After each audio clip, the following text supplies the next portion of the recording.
We can begin, Mayor. Okay. All right, we're going to go ahead and begin. I'll note that Commissioner Sitton has not logged on yet. I expect him any moment. We do have a quorum, so I'm going to start off the meeting as I always have with a roll call. Mayor Pro Tem Campbell. Here. Commissioner Fort. Here. Commissioner Fuller. Here. And Commissioner Michael. Here. Okay, there's only one announcement to make, and then I've got some proclamations to read. And my announcement will be, thank you 28036, because we won the inaugural Mayor's Fitness Challenge yesterday. We finished first, Cornelius finished second, Huntersville finished third, and Morrisville finished fourth. So we are the little engine that could, and we did. And we have a trophy. Leslie Willis is in possession of that trophy right now.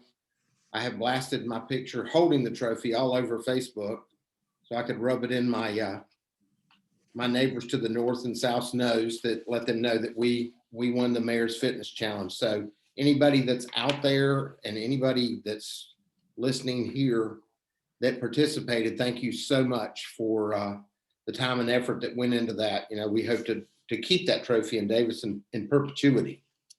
So we might have to invent some fake classes or something like that to keep it. I'm not sure. So, Or just some good old fashioned hard work. Exactly. Thank you, Matthew.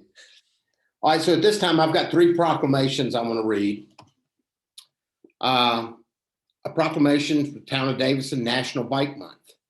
Whereas the town of Davidson values the use of bicycles as a practical, healthy, economical, and environmentally sound means of transportation and recreation.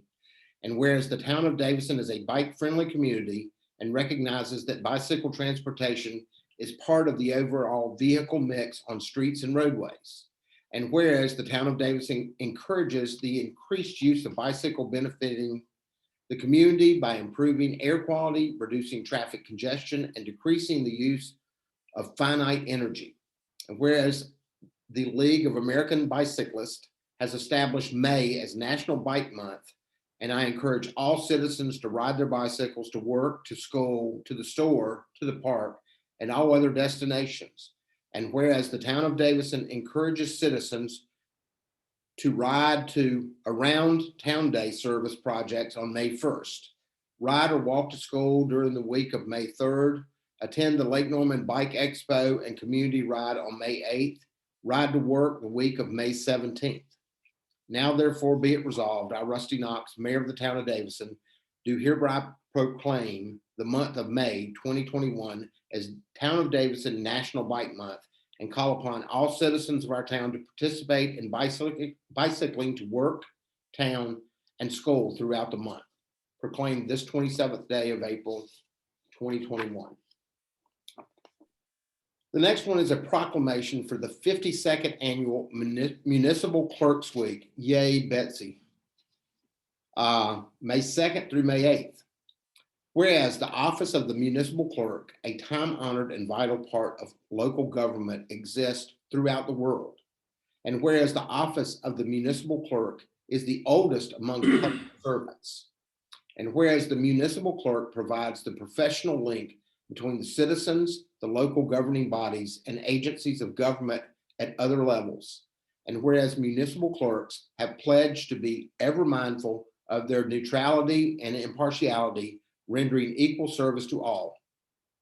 And whereas municipal clerks continually strive to improve the administration of the affairs of the office of municipal clerk through participation in education programs, seminars, workshops, and the annual meetings of their state, county, and international professional organizations.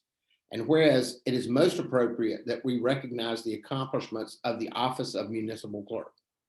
Now, therefore, I, Mayor Rusty Knox of the town of Davidson, do recognize the week of May 2nd through May 8th, 2021 as Municipal Clerks Week, and further extend appreciation to our town clerk, Betsy Shores, and to all municipal clerks for the vital services they perform and their exemplary dedication to the communities they represent.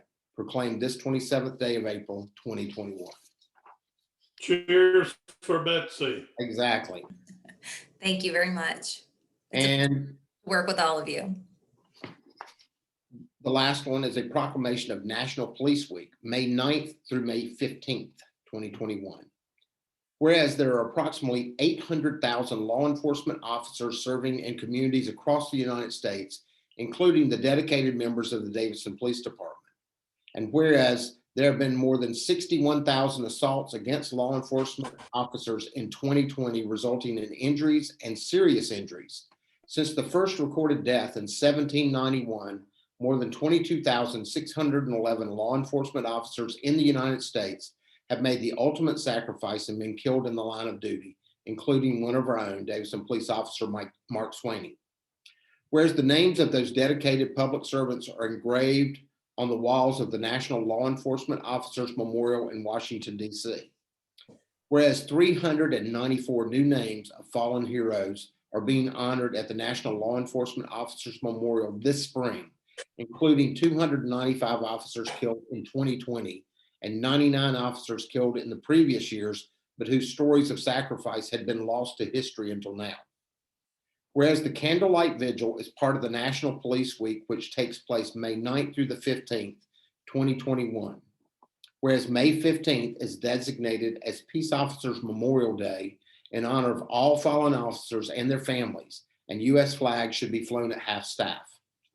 Whereas with appropriate ceremonies and observances in which all people may join to commemorating law enforcement officers, past and present, who by their faithful and loyal devotion to their responsibilities have rendered and dedicated service to their communities, particularly in honor of those law enforcement officers who through their courageous deeds have made the ultimate sacrifice in service to their community or have become disabled in the performance of duty. And let us recognize and pay respect to the survivors of our fallen heroes. Now, therefore, be it resolved, I, Rusty Knox, Mayor of the town of Davidson, North Carolina, do hereby proclaim the week of May 9th through May 15th, 2021 as National Police Week and Saturday, May 15th as Peace Officers Memorial Day, and publicly salute the service of law enforcement officers in our community and in communities across the nation. Proclaim this 27th day of April, 2021. Cheers to our police. Cheers to our police. Cheers to Betsy as well. Thank you for all that you do. I mean, y'all just don't know what it's been like in pandemic. I mean, she is a rock star. So it's been great. So thank you so much, Betsy. Thank you, Mayor. All right, at this time, I'm going to turn to Town Manager Jamie Justice for any changes in the agenda. Jamie?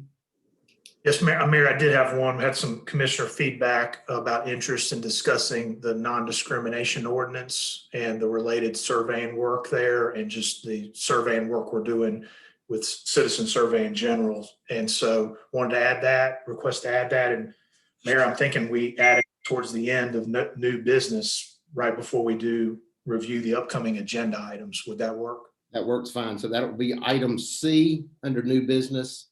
And then upcoming agenda items will move to number D. And let me acknowledge that Commissioner Sitton has joined the meeting. Welcome, David. Thank you. Okay. So that changed the agenda. We'll go under new business, item C. Okay, at this time, since I've got Jamie on the floor right now, this is time for our Town of Davidson COVID response, and we're going to have Jamie and Leslie Willis as well. So Betsy, if you'll fold Leslie in. All right, thanks, Mayor. Hit on a few quick updates, and then Leslie to talk a little bit about the planning we're doing with events coming up. So that's what we thought we'd talk about, and then any questions you all have. So from a data perspective, kind of start there. What we're looking at from the state data for Mecklenburg County, cumulative cases of 109,135 and 934 deaths. This is as of April 26th. And for Davidson College, they're on their last week of classes. And as of April 26th, they've got 4 active cases out of the 2,124 that of staff, students, and faculty they regularly test.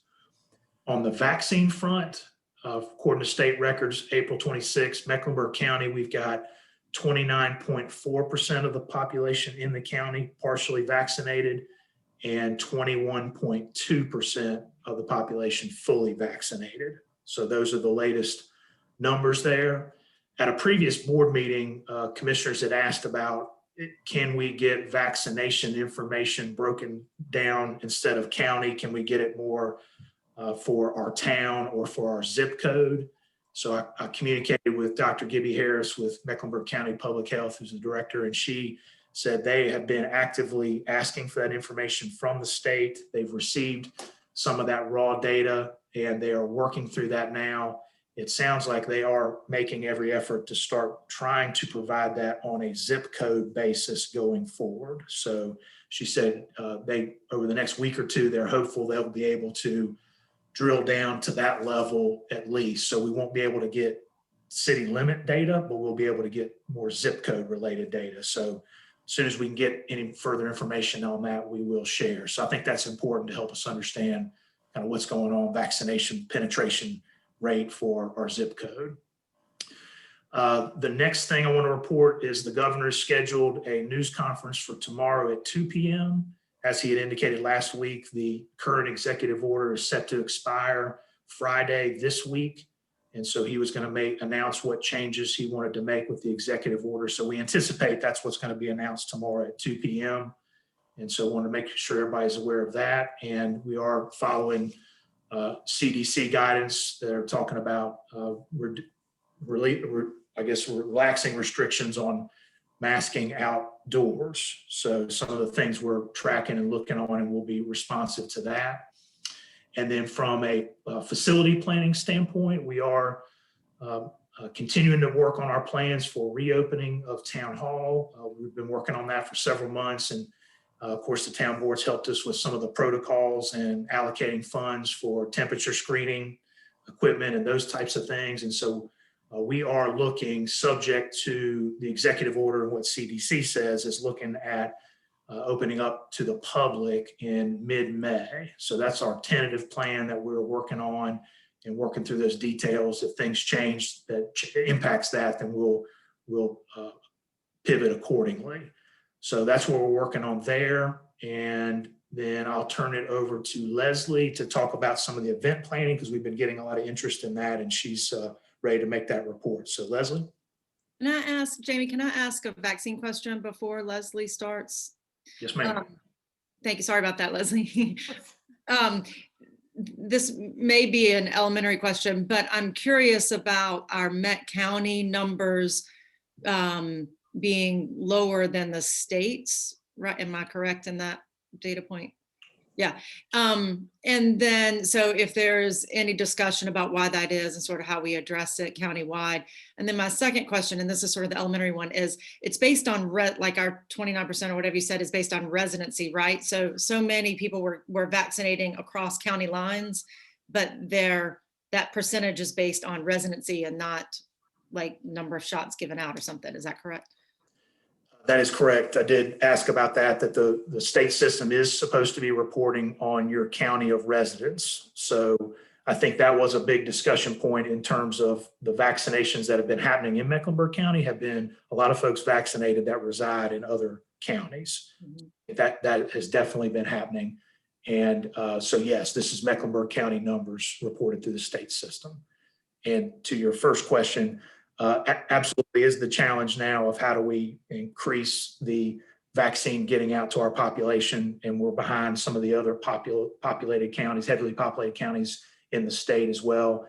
And so it really has been a education and the importance of it really doubling down on marketing that. And so the county's really focusing on pushing that out, and then also taking the vaccine to the people. So now the strategy is no more kind of major vaccination clinics and everybody come and make an appointment and come to those clinics. I think it's now let's reduce the barriers as much as possible and make it easy. So I think partnering, the examples there, partnering with the breweries, it's like, come get a beer and get a shot. Getting really creative with ideas like that of how to take the vaccine to where folks are. And the other nugget I'll share is I remember Dr. Harris talking about, it from an administrative standpoint, going out with one of the types of doses that's available would be easier. But in reality, let's go out with more than one. And then that way they can offer it to folks. So if somebody really wants the J&J as opposed to the Moderna, perhaps we're offering the Moderna and the J&J. And so folks have a choice. So another example of trying to kind of break those barriers down and make it as easy as possible to get folks vaccinated. I'm sure there'll be some other creative ideas that they'll come up with that they'll start rolling out. I know that's an issue of high importance. That's So, helpful. Thank you. with that question. That's helpful. Thanks. Jamie, to chime in on that, perhaps we can also work with local entities. I literally saw a social media post this afternoon that our Harris Teeter, has Moderna and has lots of Moderna, was the suggestion at the post that the person was making.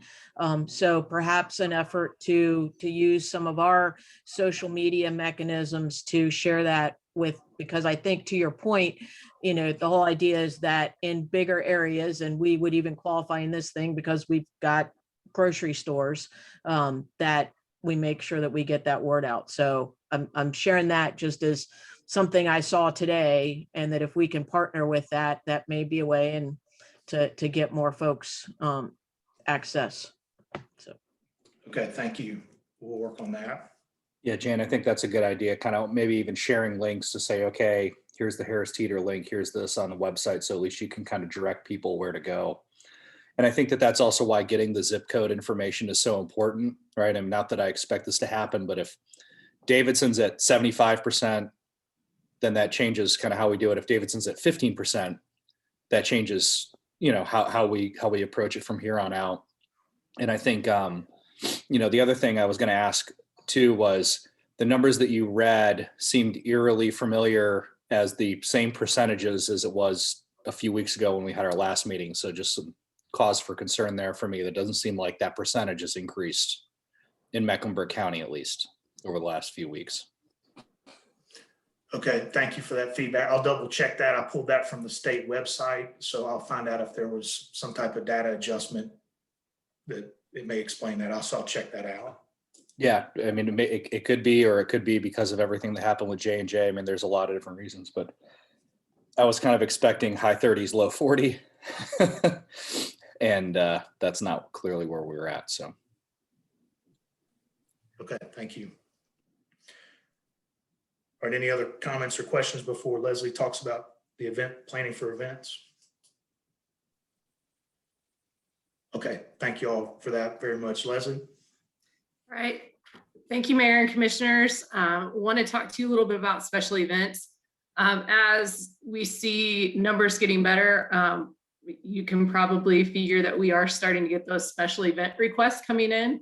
And the special events permitting comes through our department. And so we've been talking as staff, and we will continue to talk as staff on a few of the policies and procedures moving forward with that. So I want you to know that, but then I also want you to know some upcoming events that we have scheduled and how we're working with those. Kim in her department of one is working with Concerts on the Green as in the past, as well as concerts at the circles, like that was done last year. And then also adding secondary Saturdays at the square at South Main Square. All three of those concert series and all businesses have wanted to have these concerts to help with the reopening, with their opening, and to get more people in their doors. But then they also know that we're going to have some guidelines to follow, but they're on board, willing to go with them. And there's a lot of musical talent lined up. Band of Oz is lined up. Obviously, that's going to be later in the summer. But with all those concerts, we will take into mind where the guidelines are at, and going by the CDC, state and local guidelines, and making sure that all concerts follow those guidelines if they're able to. If not able to, then obviously we'll have to reassess them and either cancel or postpone. Also, the spring art crawl that's been in the past, still going to have that. That will be May 8th from 5 to 8. All the local artists that have been affected by COVID, this is kind of a way that we're able to highlight them, and hopefully they're able to get some business through this event. It will be a roving event, so it will be easy to follow the guidelines because it will be in town, able to mask and spread out. Another event that will also be a roving event, Shakespeare on the Green, coming up the 16th, 17th, and 18th of May. And with Shakespeare on the Green, it will be a roving event too. They are selling tickets, so you have to go in and register. So they're limiting the numbers, but they're also, with their numbers, going to have them spread out. They're all going to be outdoor locations that they're having it at. And again, it will be roving, so able to follow guidelines based on where they're at that time. Also on May 8th, so May 8th could be a busy day in town, which is good. We're getting back to normal, but then also being able to abide by guidelines, being outdoors with the art crawl. And then the Parks and Rec Department will have, with the town of Cornelius, the Lake Norman Bike Expo. And that expo will be in the morning on May 8th from 9 to noon, and it will take place at Plum Creek Park. The same as in the past, they'll have some safety courses as well as some bike rides, some vendors out there, some bicycle basic maintenance done. So it'll be a good time, but again, all able to follow COVID guidelines. So as you can see, the events that we are holding are very, we're making sure they're outdoors, spread out, and able to follow those guidelines. And we're slowly moving back in. But again, as we move forward with the bigger events, we will make sure they follow in COVID guidelines. The last event, which because of COVID, I think has made this event more or I should say a special turn on it, as mentioned in the bike proclamation, Around Town Day. And we called it Around Town Day this year. And it's this Saturday coming up, also from 9 to noon. As you know, in the past, last year we didn't have it. The year before we did, and it's been kind of a festival on the green where our nonprofits are able to raise a little money and showcase what they do. But this year, kind of going back to the roots, and as the press release said, Miss Annie Mildred Lowry, a long Davidson resident, started what we have as Town Day now in some fashion back in the early 60s, so mid 60s.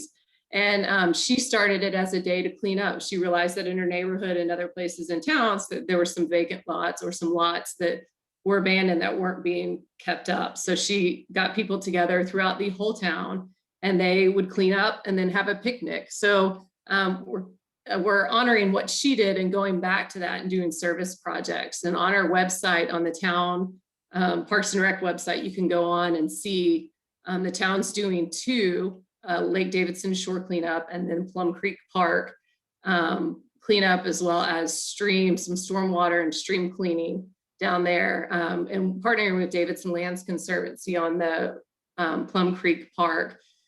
This truly is a community event and a community service event, and able to stay in COVID guidelines. We have Cub Scouts or the Scouts.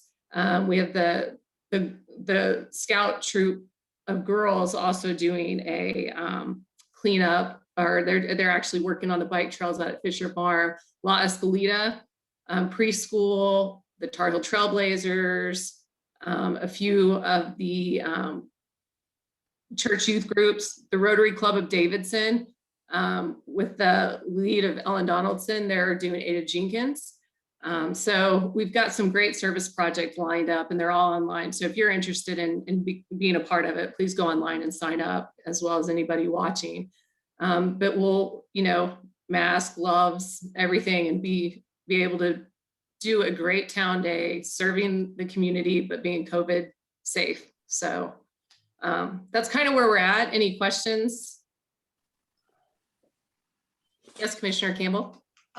So Leslie, this is just, and you probably had somebody already share this idea, but I had a neighbor ask the question that, one, being very hopeful for the return of concerts in general, but concerts on the green in particular, and then trying to link that with a way that we could also help our local businesses, specifically our local restaurants.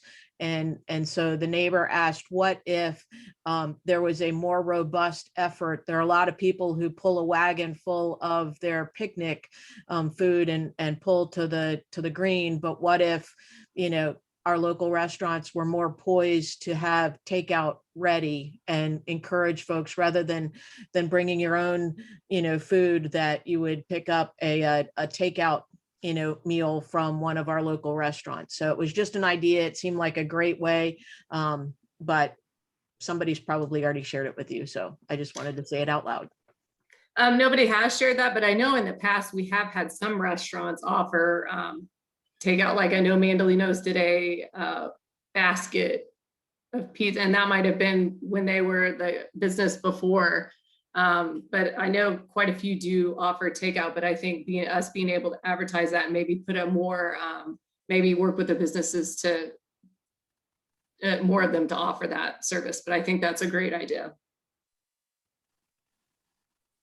I just think it's kind of cool that you had that many announcements for events. We've gone a year and a half with zero. And I don't want to go from 0 to 65 miles an hour, but it's kind of cool to see that the calendar's starting to fill up for the prospects for what the future brings. So I'm for one and very excited.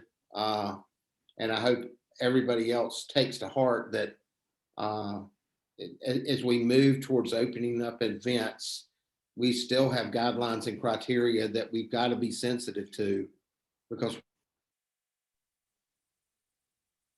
want to all of a sudden spoil it and take us 3 steps back. So I'm excited to hear what's in store. So thank you, Leslie. And I would like to add too that everybody we have worked with that has been contacting us about having special events, and even the summit race that is ended up not being able to go, but everybody that has been contacting us, we've been telling them, we're following guidelines and here's where we're at right now, restriction wise. And we have had no negative feedback from these event people. All of them are willing to, hey, whatever it takes, we'll work with you, we'll make it work. Because I think, like you said, we've been a year without activity and people want it, but they want to do it safe. So. Well, I just think it's important, and I, for the most part, I think we're doing a pretty good job in staying within our compliance guidelines, and I just want to make sure that we continue to exercise that as we move forward. So thank you.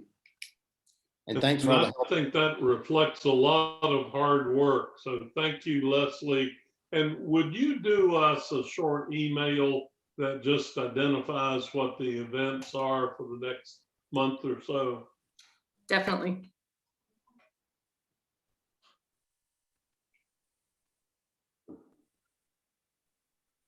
Anything else?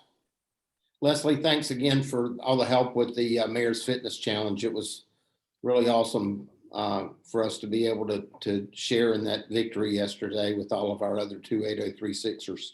Mm-hmm. It was awesome. Next year, better and bigger participation. Exactly. We don't want to let off the gas pedal at all. We want to continue winning this thing. First place. Yes. Okay. At this time, we move on to item number 5, which is public comment. I will I will call on Town Clerk Betsy Shores with any public comments you may have, Betsy. Thank you, Mayor. The first public comment was received via email on Friday, April 23rd from Steve Sonnenberg. First, comments and a related recommendation. I commend the mayor, the board of commissioners, the town staff, and the others involved with planning, organizing, and executing multiple COVID-19 vaccination clinics for town citizens. Great idea, wonderfully executed, superb job to all involved. I commend the HOPE project with its affordable housing, the cooperative integrated efforts of the developer, the town staff, the builder, the Davidson Housing Coalition, and as of late, the Affordable Housing and Equity Board have created a well throughout win situation for all parties. Well done. A couple of months ago, the town BOC was presented the town's pavement plan for the next 5 years. I commend the planners who developed it. It made sense, was logical, and well thought out. The manner of the presentation even made road paving interesting. I learned a lot. Well done. A paving related recommendation. The town should modify its requirements for developers whose projects have roads that intersect sidewalks or bicycle and walking paths. New roads usually are given an initial paving such that the road surface is 1.5 to 3 inches below sidewalk or bicycle walking path level. Typically, final paving is not done for years until the project is just about complete.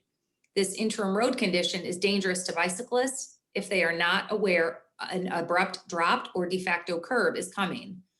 A crash and bicycle damage or personal injury could easily result. Also, this is a trip hazard to walkers and a hassle to people pushing a stroller or pulling a wagon with kids in it. Thus, require developers to put in and maintain a small transition ramp of asphalt or concrete at such intersection while their new roads have initial paving. Surface level differences will go away once final paving is done. This is a real impact thing that the BOC can do to implement its Town of Davidson National Bike Month proclamation.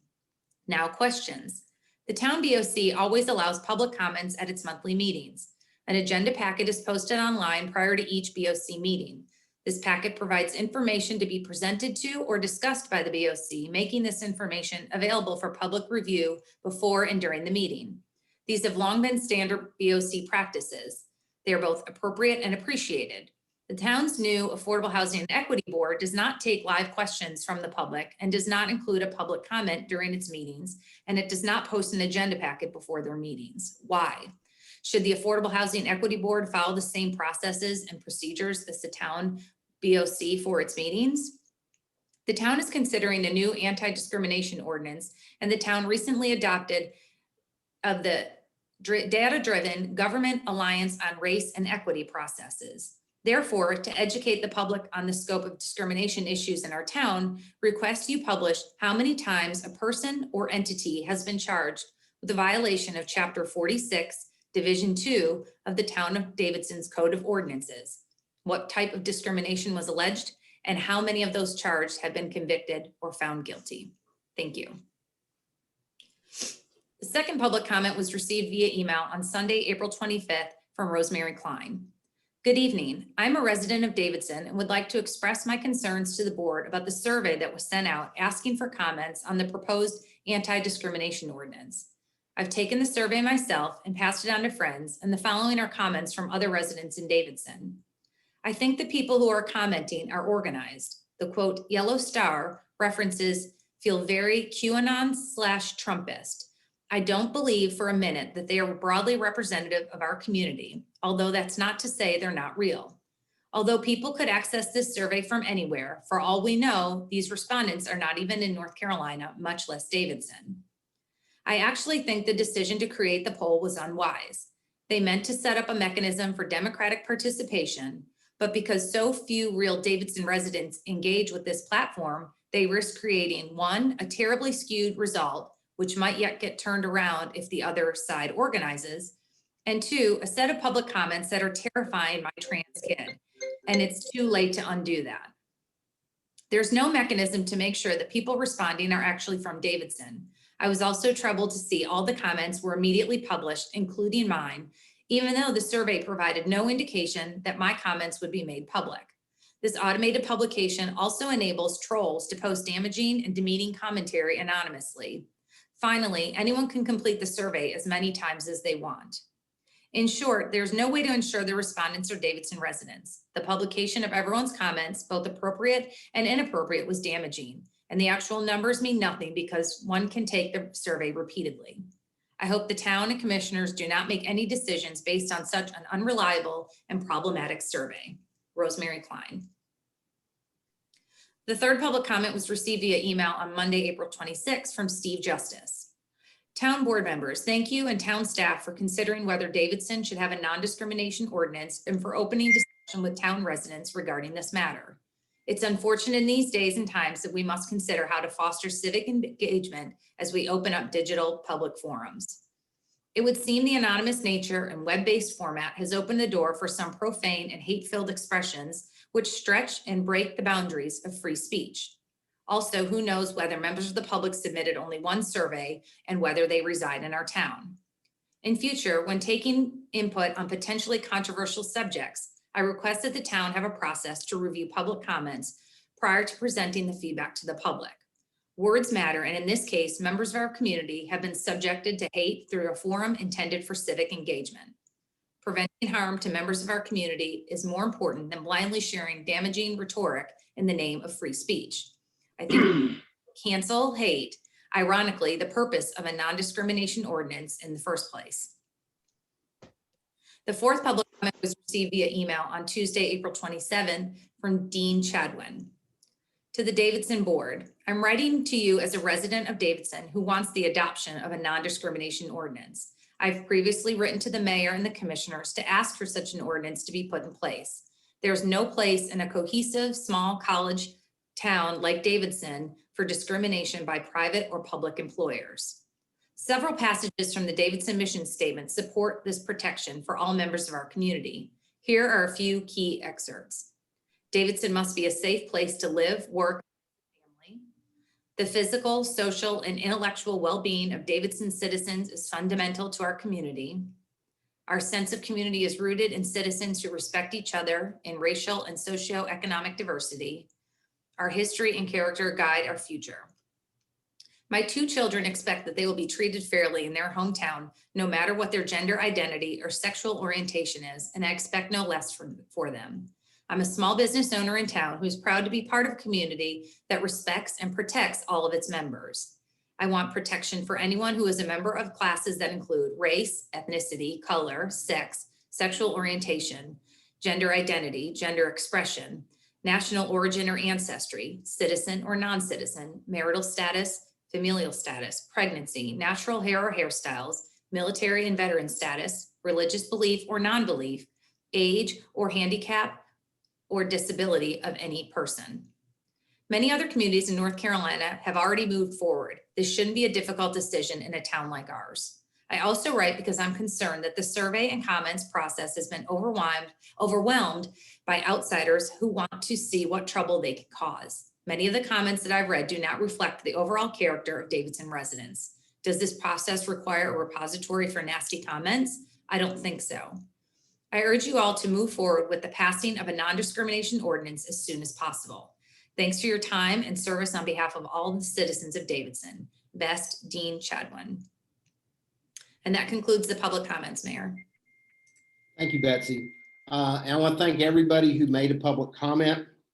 I would tell you, as far as the paving schedule, Steve, thank you for that. And I'm sure we can work with our planning department to talk with our developers.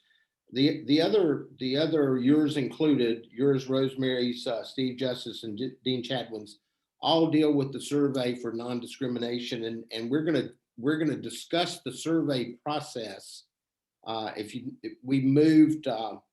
We added to the agenda under new business item C.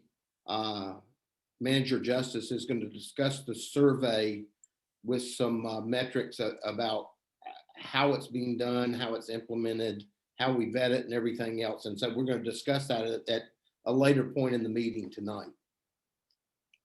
Yeah, and that's why I sent the email saying I wanted to add it to the meeting request. And what is ironic, and I know we'll get to this later, but what is ironic that I've received feedback from people on both sides of that issue with the same concern about people putting their thumb on the scale and changing the results of the survey. So what is interesting to me is I've had people for and against it both call with the same complaint.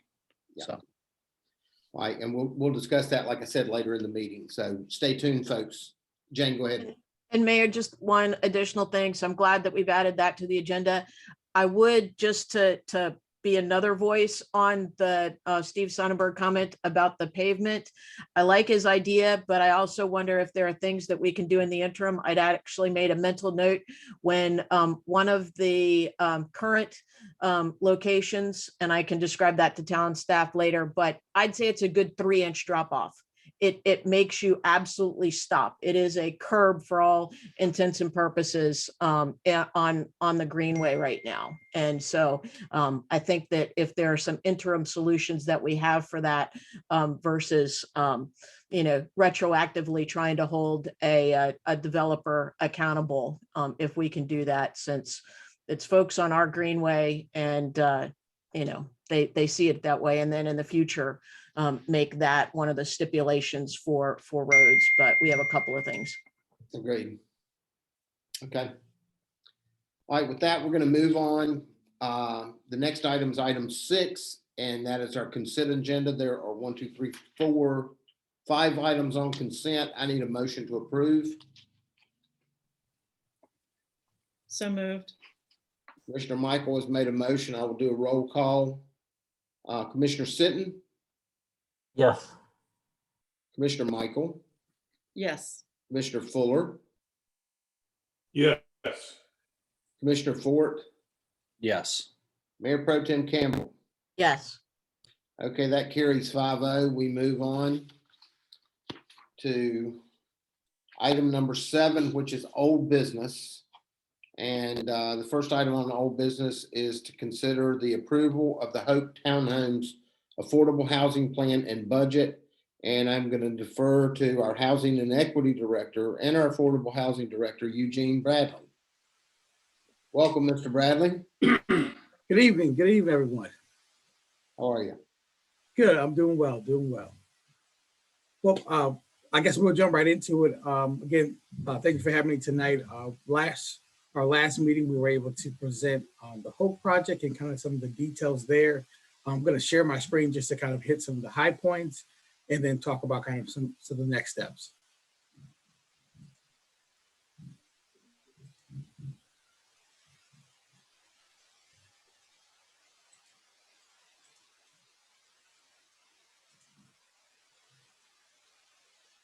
Okay, can everyone see that? Yes. Okay. So our affordable housing plan for the Hope Project wanted to make sure at our last meeting, we wanted to make sure the public had opportunities to view the plan as well as kind of some of the details of that. Within that plan, we talked about kind of all the key components of it, from the developer of Alliance and their discount at 1.2 million. Davidson Housing Coalition securing debt at 1.2.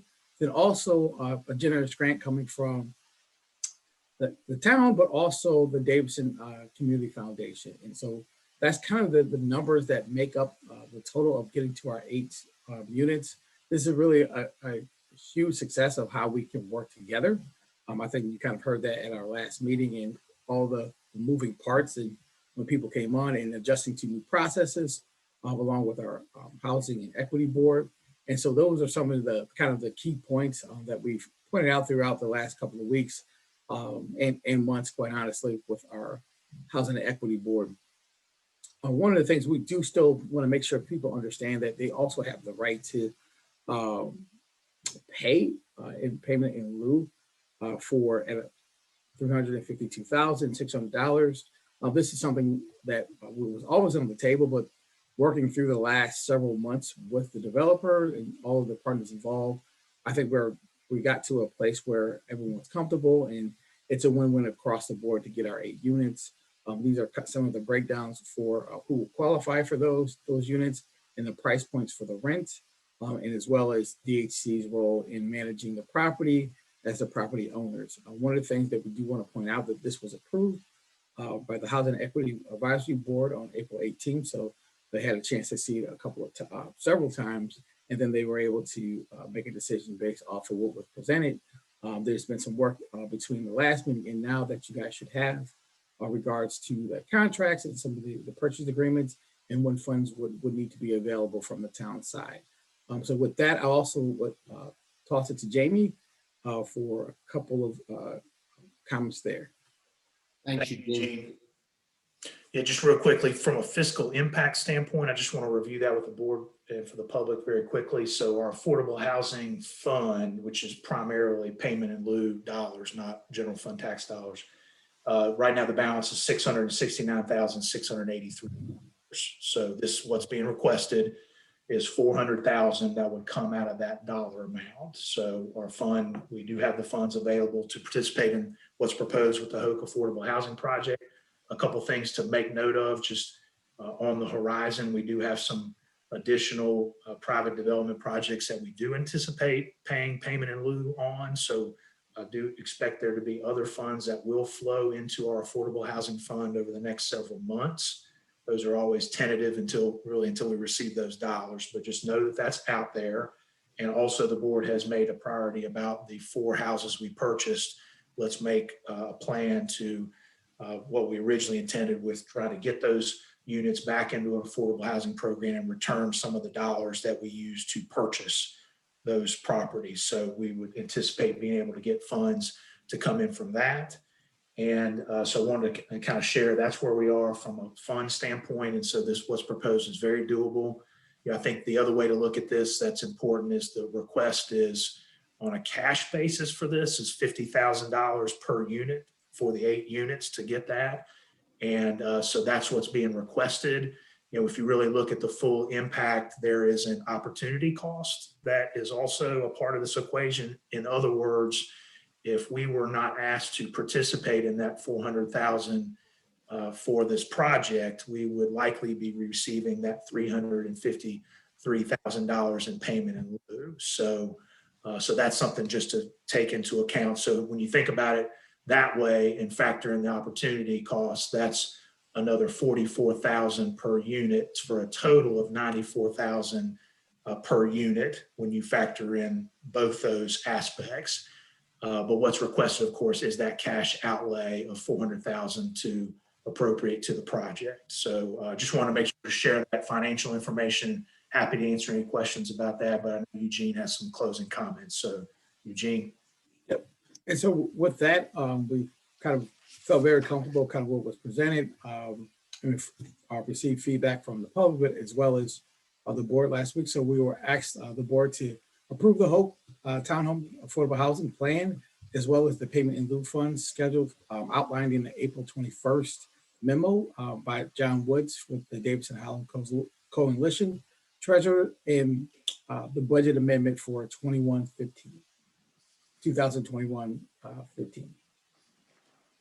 With that, we'll open up for questions. Yeah, I mean, Eugene, I want to thank you and everybody that's been involved in this from the beginning, and the developer and everybody involved. It's been a lot of hard work and a lot of long road. And I think we have a good process moving forward to make sure we have a few more check-in points so that we've got kind of public input along the way. So that's great. And, just to reemphasize the town of Davidson's commitment to affordable housing, you're talking about through either foregoing payment in lieu funds or cash outlay of almost $800,000, and still needing another $400,000 from private development just to get 8 units on the ground, right? So that is a strong commitment from the town. That is a strong commitment from the community, and it's really great to see something like this go. And I feel like we have been very successful over the last 4 years of putting a lot of units on the ground. And thank you to everybody on staff that's really helped push that forward. So thank you. I agree, Matthew, and I can't thank the developer enough. And I knowing that we have the additional the funds available in our affordable housing budget to contribute, and then what the Davidson Community Foundation did as well to help secure moving forward with 8 units instead of the original proposed 2, and then there were 4. I think it's just a win-win for our town. So I'm truly excited about the way the collaboration has come about on this thing, and we've gotten to this point. So thank you, Eugene, sincerely for all that you've done in helping kind of herd this along. It was absolutely a team effort. I think a lot of people came on together. This was a win-win for everyone because it was important. And so we thank you guys for the support throughout the process. I promise you we'll be getting better at it. We've added some new steps along the way, and we'll be efficient at it moving forward when we do have opportunities like this. But I do think this allows us to have another tool in the tool belt. How do we address affordable housing moving forward when we do have a willing developer to make things work on behalf of the town, but as well as the community. So we're excited about this getting this moving forward and getting some dirt moved in the near future. So thank you, guys. Is there any other discussion? I have one quick comment. I really think it is exciting to the point of wonderful that we have so many parties contributing. The developer, the community foundation, special efforts from Dave and Ellen. And I would say let's take a thoughtful look backwards at people like Margot Williams and others who have, as they say, toiled in the vineyards for 20 years. And cheers to all those who are making this happen. But cheers also to those who have fought the fight over a long time. Agreed. I concur with all that has been said and just want to reiterate what I said at the last meeting.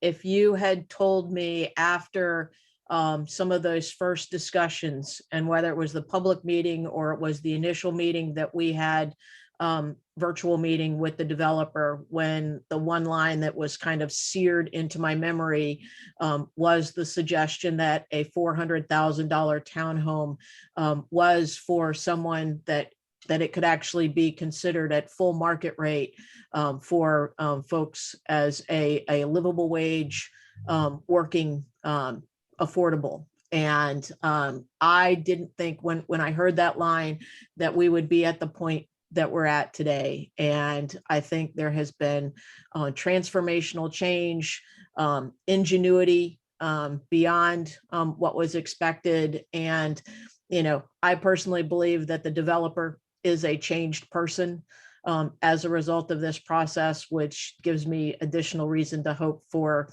better things. So I'd be happy to make the motion if there is no other comment, but. Is there any other comment? All right.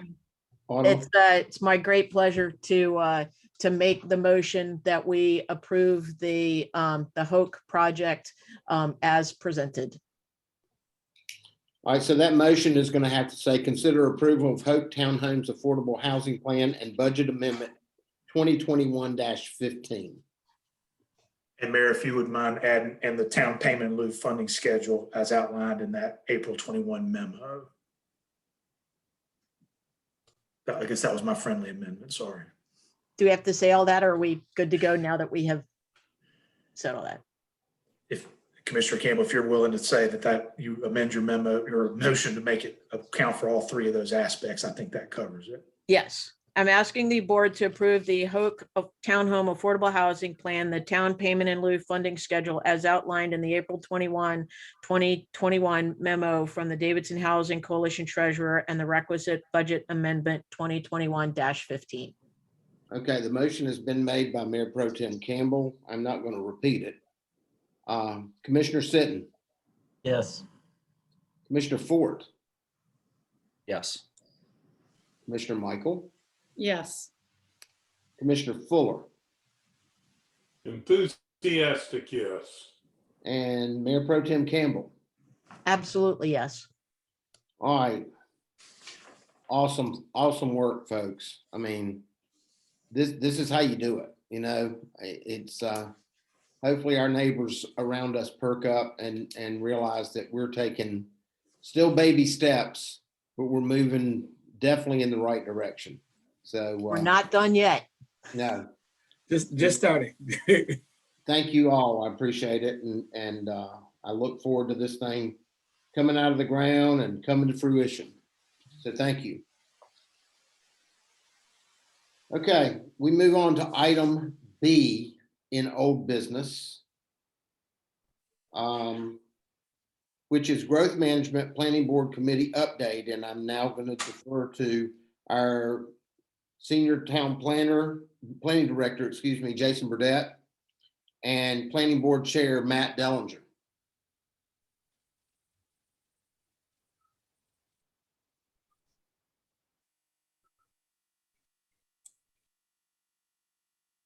Hey there. Can you hear me? Got you. Yes. And I Matt see Dellinger should be coming in. Matt's on. Hey, Matt. Hey everyone, can you hear me? Yes, sir. Perfect. Apologies if you hear a bunch of rumbles. It's my 5-year-old upstairs fighting against bedtime. I was going to apologize as well because I've got someone mowing the lawn across the street. It's my ear, so apologies if you hear that when it comes through. Let me get the full screen mode here. Okay, everyone can see that? Okay, so good evening, Mayor, Commissioners. I'm here with Matt Dellinger from the Planning Board to discuss potential growth management strategies and some recommendations. As you'll recall, in September 2020, the Board of Commissioners charged the Planning Board to form a committee to explore growth management options. The committee members include 4 members of the Planning Board. That's Nora Barger, Sean Copeland, Ellen Donaldson, and Planning Board Chair Matt Dellinger. In December 2020, this committee brought forth some high-level ideas for further exploration and some high-level recommendations. Tonight, we'll provide an overview of this committee's conversation to date regarding growth management and the options and various approaches, requesting some feedback, and the committee has some recommendations to share with you. So I'm going to kick it off with some background information, and then Matt's going to lead us through some of the approaches available under each strategy or each proposed strategy, and I'll chime in as well as needed. Okay. So as a reminder, the conversation began in 2019, but it really picked up momentum through various discussions held in 2020. Taking a more proactive approach to growth management was a major theme of the comprehensive plan, which was adopted in January 2020. The comp plan underscores the community's support for exploring and implementing new growth management tools, which we think is part of Davidson's strong legacy of proactive planning and continued evolution to develop thoughtful decision-making tools. Several of the comp plan goals are listed here. The Board of Commissioners strategic plan picks up several of the comp plan's growth management action items and included them as specific strategies for further discussion. Last summer, commissioners and the planning staff discussed possible approaches to one specific strategy that was targeted conditional zoning. Feedback on the proposed measures met significant concern and pushback at 2 virtual public input sessions we held in the fall.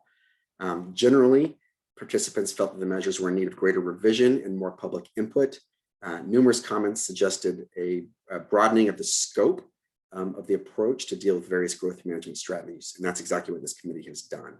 So as a result of that feedback, commissioners asked the planning board to form a committee and participate in an extended research and review of potential options, similar to work that this committee has done on other topics such as the watershed or the tree ordinance. So last fall, the planning board picked up where the commissioners' discussion ended. As members explored various options and strategies, the committee asked commissioners for input directly on questions that arose during the process in hopes of better guiding this committee's work. The questions centered on commissioners' most important concerns, secondary concerns, and what they believed was or was not working well. Hearing commissioners' concerns and goals and aspirations, which are all outlined here, led to the committee's recommendations and work in recent months and their recommendations tonight. That recommendation focused on what we'll call option B as the primary strategy. Option B includes codifying the growth management framework and the utility and annexation criteria from the comprehensive plan. The committee recommended several supporting strategies, which include option C, which is improving the development process, option D, which is, addresses building compatibility, integration, and affordable housing, and option A, utilizing conditional thresholds. So to provide some background for our discussion, attached is the growth management tiers map from the comprehensive plan. This map provides general guidance for identifying areas appropriate for annexation and utility service should a development project be proposed. Primary and secondary growth areas are identified as contiguous growth areas, as contiguous areas to current town limits that could be developed over the lifespan of the comprehensive plan, which is approximately 10 to 15 years. But the growth tiers map actually identifies it as 20 years. There's always an opportunity to revisit this in the future. The growth reserve is also identified here as areas not appropriate for development at this time. So for the comprehensive plan, the growth management tiers map works hand in hand with what it's called a utility, service, and annexation criteria. We're going to call it the USAC, USAC. That's a new acronym, so you can learn that tonight. It'll be referenced several times, and there'll be a quiz on it.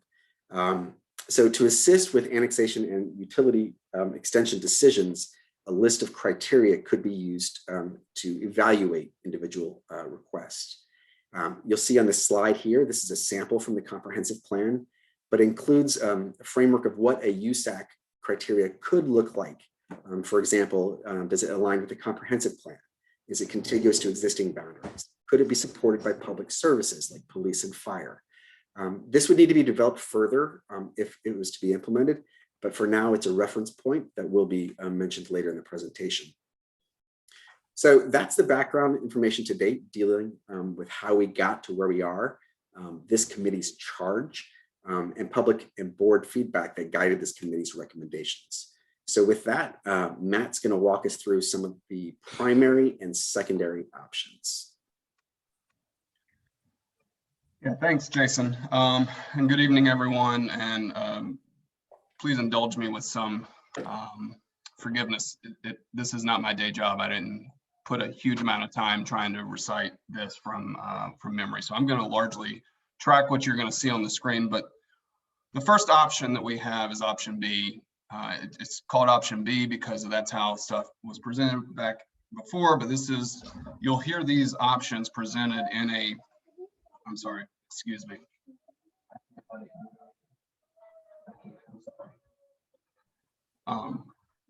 These options presented in somewhat of an order that our committee has put in place in terms of what we feel has the greatest weight to what has the least amount of weight. And so you'll see B is the primary strategy, then you'll hear C, D, and A, which are supporting strategies that all play together. This is a coordinated effort of strategies. So option B, it's got two approaches. Both have different considerations for implementing. Option B, approach one, is adopt the growth management tiers map by reference into our Davidson planning ordinance. And this would include a framework for implementing it. And some of those considerations for implementing it would be A, having the parcels in the primary and secondary growth areas requiring an administrative approval, basically going through the process that you would have today for, does it comply with the Davidson planning ordinance, going through the process. And you'll hear how we are looking to bolster that process in some of these other strategies that we'll cover tonight. And the second consideration would be considering some different options where the growth reserve areas would come into play and how that could look to your board, the Board of Commissioners, and require the legislative approval for the development there in the growth reserve areas. Some of that, if you look back at that growth management map, you'll see sometimes you'd be adjacent to an activity node, sometimes you're adjacent to existing water and sewer, and some of those things could weigh on that. What we're recommending is option B, approach one, adopting that with A, certainly going through the administrative process for primary and secondary growth, but that we're continuing to try to noodle a little bit on B to figure out the best way to put that together for implementing it. Then the second approach under option B is adopting the USAC, the utility service and annexation criteria, by reference into the Davidson planning ordinance. And again, the implementation considerations here are A, B, C, and D. And we are actually recommending all of those, and I'll walk through them. D, we're recommending the third one. So going through those one by one, the planning ordinance would require the USAC checklist with the preliminary sketch plan submittal. So very early in the process, kind of right out of the gate, we're looking at identifying how the criteria in the USAC checklist apply to the early rendition of a development proposal. And I want to be clear, checklist may not be the best descriptor for what this USAC will be. The USAC, as we intend it to be, it should be a fairly sophisticated, more robust set of criteria that anyone can readily apply and have some expectations on. So that's what we're trying to drive at with that. B, the USAC would be reorganized into sections and adopted to or adapted to include relative evaluative measures. Here we considered a lot of quantitative elements, tried to put weighted scores, played with that, and that's something we're still in the process of trying to figure out. How does this best get implemented? There's also a qualitative overlay that we all recognized and considered. This is probably not a simple mathematic arithmetic exercise, even with weighted, and weighted becomes difficult because not all parcels, not all areas are going to be the same. They don't play the same, and so they shouldn't be treated the same in a very static manner. But again, the intention here is to improve some transparency and predictability for all stakeholders, and that this decision point would not simply just be a kind of an unknown, and what it would do is it would exist, or it would replace the existing water and sewer policy. This more robust USAC would come in and be the part of that process. And then finally, after that preliminary sketch plan approval and prior to submitting a master plan schematic design, that's when a decision would be rendered on the USAC based on the USAC criteria. And we would decide utility provision and an intention to allow for the annexation. And again, so here we looked at, okay, how could that decision be made? What sort of process should we look at? What would be the best process? Obviously, that decision, we're shifting it from where it is currently to later in the process so that there's more information involved. You've gone through preliminary sketch plan. It is right up at the point where a master plan schematic design would occur, and you'll hear about this in a few minutes as far as how the public input session, what has gone into that whole process by the time you're at this point. So with the decision options, we looked at, okay, Board of Commissioners makes the decision just simply based on the USAC. The town manager can make the decision based on the USAC. There could be a planning board recommendation to the Board of Commissioners who would then make the determination. Or it could be planning board making a recommendation to staff who would make the determination. And again, as I mentioned earlier, we recommend A, B, C, D, and under D for the decision maker, we suggested that we would have planning board make a recommendation to the Board of Commissioners who would then have that ultimate determination as you have now. And again, this is kind of tweaking the process. Jason? Yeah, this information is very dense, so I'm going to try to summarize each one after Matt explains it, and then tie into how this has aligns with concerns and goals identified. So again, primary strategy B, option B, includes two approaches. The committee recommends approach 1, that proposed development in the primary and secondary growth reserves require administrative approval as they do now, and ensuring compliance with the Davidson planning ordinance. Anything in the growth reserve, we need to explore that option further, specifically with potential legislative frameworks whereby the BOC would approve.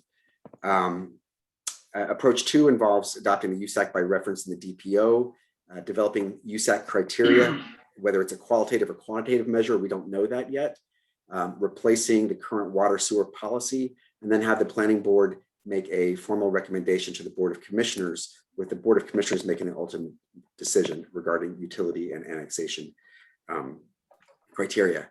The committee does feel that these two approaches address some of the concerns specific to unpredictable development process, which was identified by the commissioners and the public, as well as context, understanding context of development. Goals addressed include a proactive strategy, community character, and identifying equity issues. Get back to you, Matt. Thanks, Jason. So now we're moving to the supporting strategies. And again, there are 3 of these, C, D, and A. And so C you're going to have 5 approaches that you'll hear me talk about, and once again, different considerations for how to implement those. So option C, approach 1.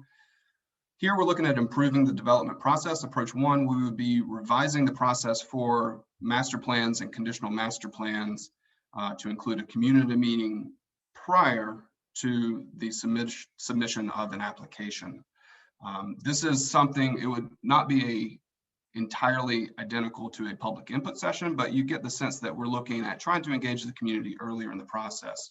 And so some of those considerations that we discussed as a committee were having a developer host the meeting with going through specific noticing and programmatic requirements, having them introduce the project, possibly presenting an evolution of how the design and the documents came to be, recording and tracking public input for that at that early pre-application community meeting. And again, distinguishing that this is a separate meeting from a public input session. That's still going to occur later in the process. So that's one, having the developer basically steer the ship there. And the second would be having staff manage that meeting. And as a committee, we talked about it and we said, you know, this is really something that the developer is going to be best situated to handle.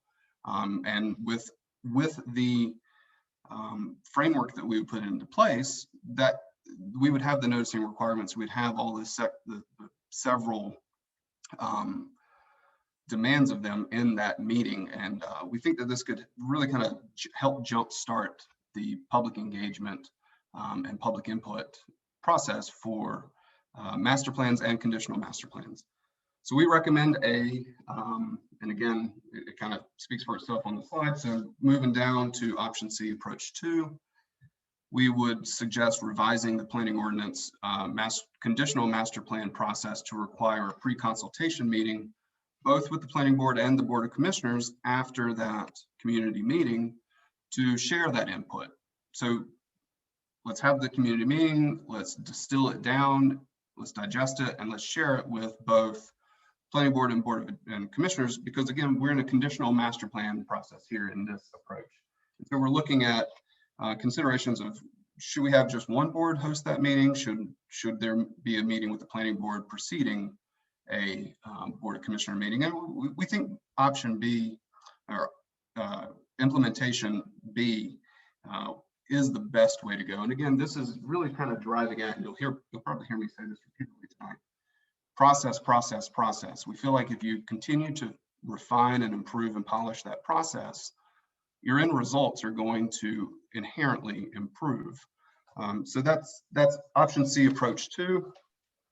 Hey, Matt, I don't want to, there's a lot of material here and I'm not trying to gunk you up with a whole bunch of questions, but I just want to make sure I understand this. This is for both what would be, and I'm going to use the term wrong, Jason, so you're welcome ahead of time, by right development and conditional planning process, or only if it goes conditional? So are we on option C, approach 1? We would be revising the ordinance for master plan. So compliance with the planning ordinance for, as you said, by right. We would also be revising it for conditional master plan. So that community meeting prior to application submission would apply to both processes. So it's kind of bringing the charrette process back into play. I don't know that it would be a full-blown charrette, but it's a community engagement early in the process. So yes, it is gaining something that we lack at the moment. Yes. So then moving to approach 3, for option C, approach 3, our suggestion is to revise the planning ordinance to clarify the differences between a preliminary sketch plan and a master plan schematic design. It's maybe a little wonky, but this is something that has arisen recently, and we're just trying to polish it a little bit, where we're saying this comes after, for the master plan schematic design, that is something that's going to occur after a public input session. And so again, here we're looking at implementation considerations of modifying the ordinance to distinguish between the document types and the process for each, as well as using each of those as milestones in that process in terms of when you would require the public input session report, when a USAC decision would occur, as we discussed earlier. And we're recommending you do both A and B, modifying it to distinguish the two, really kind of clear that up. What is a preliminary sketch plan? What is a master plan schematic design? But then also using those as, okay, when you get to this point, you will know it because you've done X, Y, and Z. And so that it's not really a question for anyone as to what is the document we're talking about. Then option C, approach 4, we're discussing revising the ordinance to clarify when the public input session would occur within the timeline, and then how staff's review, which is how our ordinance reads, how its review of the public input session report would play out, what that review would entail. And so again, here we've got some considerations. A, we would say hold that public input session prior to the master plan schematic design submittal, and clarify that a draft TIA would be required prior to the public input session. B, hold the public input session concurrent with the initial master plan schematic design submittal, and clarify that the draft TIA is again required prior to a public input session occurring. C, elaborate on the developer's obligations at the public input session, talking about what they need to present, what they need to track, how their reporting is done. And then D, clarifying in, again, the public input session report, what that review will include from the various parties who are involved for the consistency of the information being presented, how edits and inputs need to be tracked and implemented and incorporated into that final public input session report. So our recommendations as a committee were B, C, and D. And our hope here and what our belief is that this would help further clarify the process and the points in which and the expectations for that public input session as it ties into the overall development process. And then finally, option C, approach 5, we're suggesting we revise the ordinance to reference the USAC and how it gets put into play in the development process. So here we had 2 different considerations. Do the USAC decision, and again, you'll remember from earlier, we said have a recommendation from planning board, then the Board of Commissioners would make the decision on the USAC and the utility and annexation decisions, that we would have that decision after the public input session and the master plan schematic design submittal that would include those revisions from the public input. Or we could have the USAC decision at the end of the whole process, at the end of the master plan process, prior to a decision on the overall plan. And what we've recommended is to go with A, have that USAC decision made by the Board of Commissioners after the public input session and the master plan schematic design has been submitted, so that we've got community input on the front end. We've gone through the process. The iterative process has kind of gone through its course. We've had the TIA, we've had the public input session, we've got that report. Now we're looking at having the USAC decision. And I think that's, from our perspective as a committee, that it almost felt like an easy choice, but it just made a lot of sense to us to, again, refine and improve that overall process. Jason, you want to summarize some of that? Yeah, thanks, Matt. So as you can see here, option C, improve the development process, has a lot of components. So they're summarized here. We really think, this committee thinks that community meeting early on, added at the onset of the process and prior to application submittal, really gives an opportunity for folks to be introduced to the project. We hear all the time, I didn't know this was going on. I didn't know this was coming. So this gives folks a really good chance to be engaged and to provide input earlier.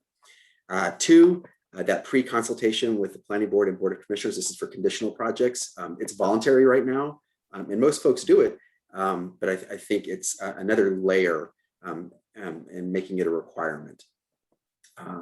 Number 3, clarifying those milestones and triggers between the preliminary sketch plan and the submittal and the subsequent master plan schematic design is really important. So we've got definitive milestones and triggers. Similarly, approach 4 looks at clarifying that public input session timeline and what constitutes a review, and specific public input session obligations, even more so than we have right now. And 5, obviously that's looking at adopting the USAC and looking at that as a specific milestone in the process. So there's a lot to digest here. The committee does feel that a lot of these approaches are overlapping. So because they are overlapping and relate to each other and interact with each other, they could help address some of the concerns related to the unpredictable development process, concerns related to small town character, the context of development, as well as public input. Goals addressed include being a proactive strategy, addressing community character and equity as well. So with that, back to Matt. Hey, before we do that, just because again, I want to keep the questions. Does option C, approach 5, create any issues with vested rights timing? Right. So the reason why we moved water and sewer approval up was to avoid there being a potential conflict of a vested rights issue, and then the water and sewer approval kind of becomes a non-issue, right? Does that create an unintended consequence there? Yeah. So I think that's a really good question, and we need to work out the details. Vested rights don't come into effect until you have an approval. So we'd have to see what that, when the USAC is approved by the commissioners at that mid-level after the preliminary sketch plan and before master plan schematic design, what does that look like? Is that just a resolution to an intent to annex or an intent to serve? We don't know that just yet, but I don't believe it impacts vested rights directly because there's not a specific development plan approval. Yeah, and as far as I know, I think maybe you guys are getting a presentation about vested rights tonight. So maybe that would be a good question to bring back up with the town council later in this process tonight and kind of seek that education on that. So option D, we've got, again, 5 approaches. This will be pretty long, so I'll try to work through it as quickly as possible. Option D, this is talking about addressing building compatibility, integration, and affordability. So with approach 1, we are looking to revise the ordinance to update the floor area ratio in the village infill planning area. The considerations that we're talking about on how to implement this would include A, revising the FAR based upon the existing context in each overlay district for the village infill planning area. And as you'll recall, there's only one village infill planning area, but you've got multiple overlays. And I don't have the number here scribbled in my notes, but I know that table 266 kind of walks you through in the planning ordinance what those overlays are. So you could reference that if you want to take a look. B would be revise the FAR downward by a specific number across the board in all of those overlays. And then C would be closing 2 loopholes that exist with respect to FAR. Both of those kind of relate to smaller lot, the maximum that can go on a smaller lot, and then as well as the unheated area calculations and whether or not certain structures relate to the FAR calculation there. So Jason can probably touch on some of that more if there are questions about that, but we're recommending A and C for this approach with respect to the FAR revisions. Option D, approach 2, we're looking to revise the ordinance to require lot differentiation and building type mixes. There's a typo there, but it's building type mixes for select planning areas. And again, here we're looking across various considerations. We're actually going to recommend all of these A, B, C, and D. So what we're looking at is requiring a greater mix of building types in the village infill planning area and in the lakeshore planning area. Currently, I think we are encouraging a mix of building types. So we're looking to require that in the village infill planning area and lakeshore. We think that that really kind of gets towards what we're trying to do with the diversity of our housing and some of the affordability initiatives that have long been and continue, thankfully, to be a real objective of the town that we're seeing some inroads on. B, we'd be looking to establish maximum percentages of square footage, or establish a maximum percentage of single family homes, such as non-duplexes, in the neighborhood general planning areas, possibly 50%, in the neighborhood edge area as possibly 80%, and in the rural area as possibly 90%. So again, these are max percentages of what types of buildings are going to go out there. And again, we're trying to drive at building mixes, and that will hopefully engender some of the other goals and concerns that and address some of the concerns that we've heard from the commissioners and the public through this whole process.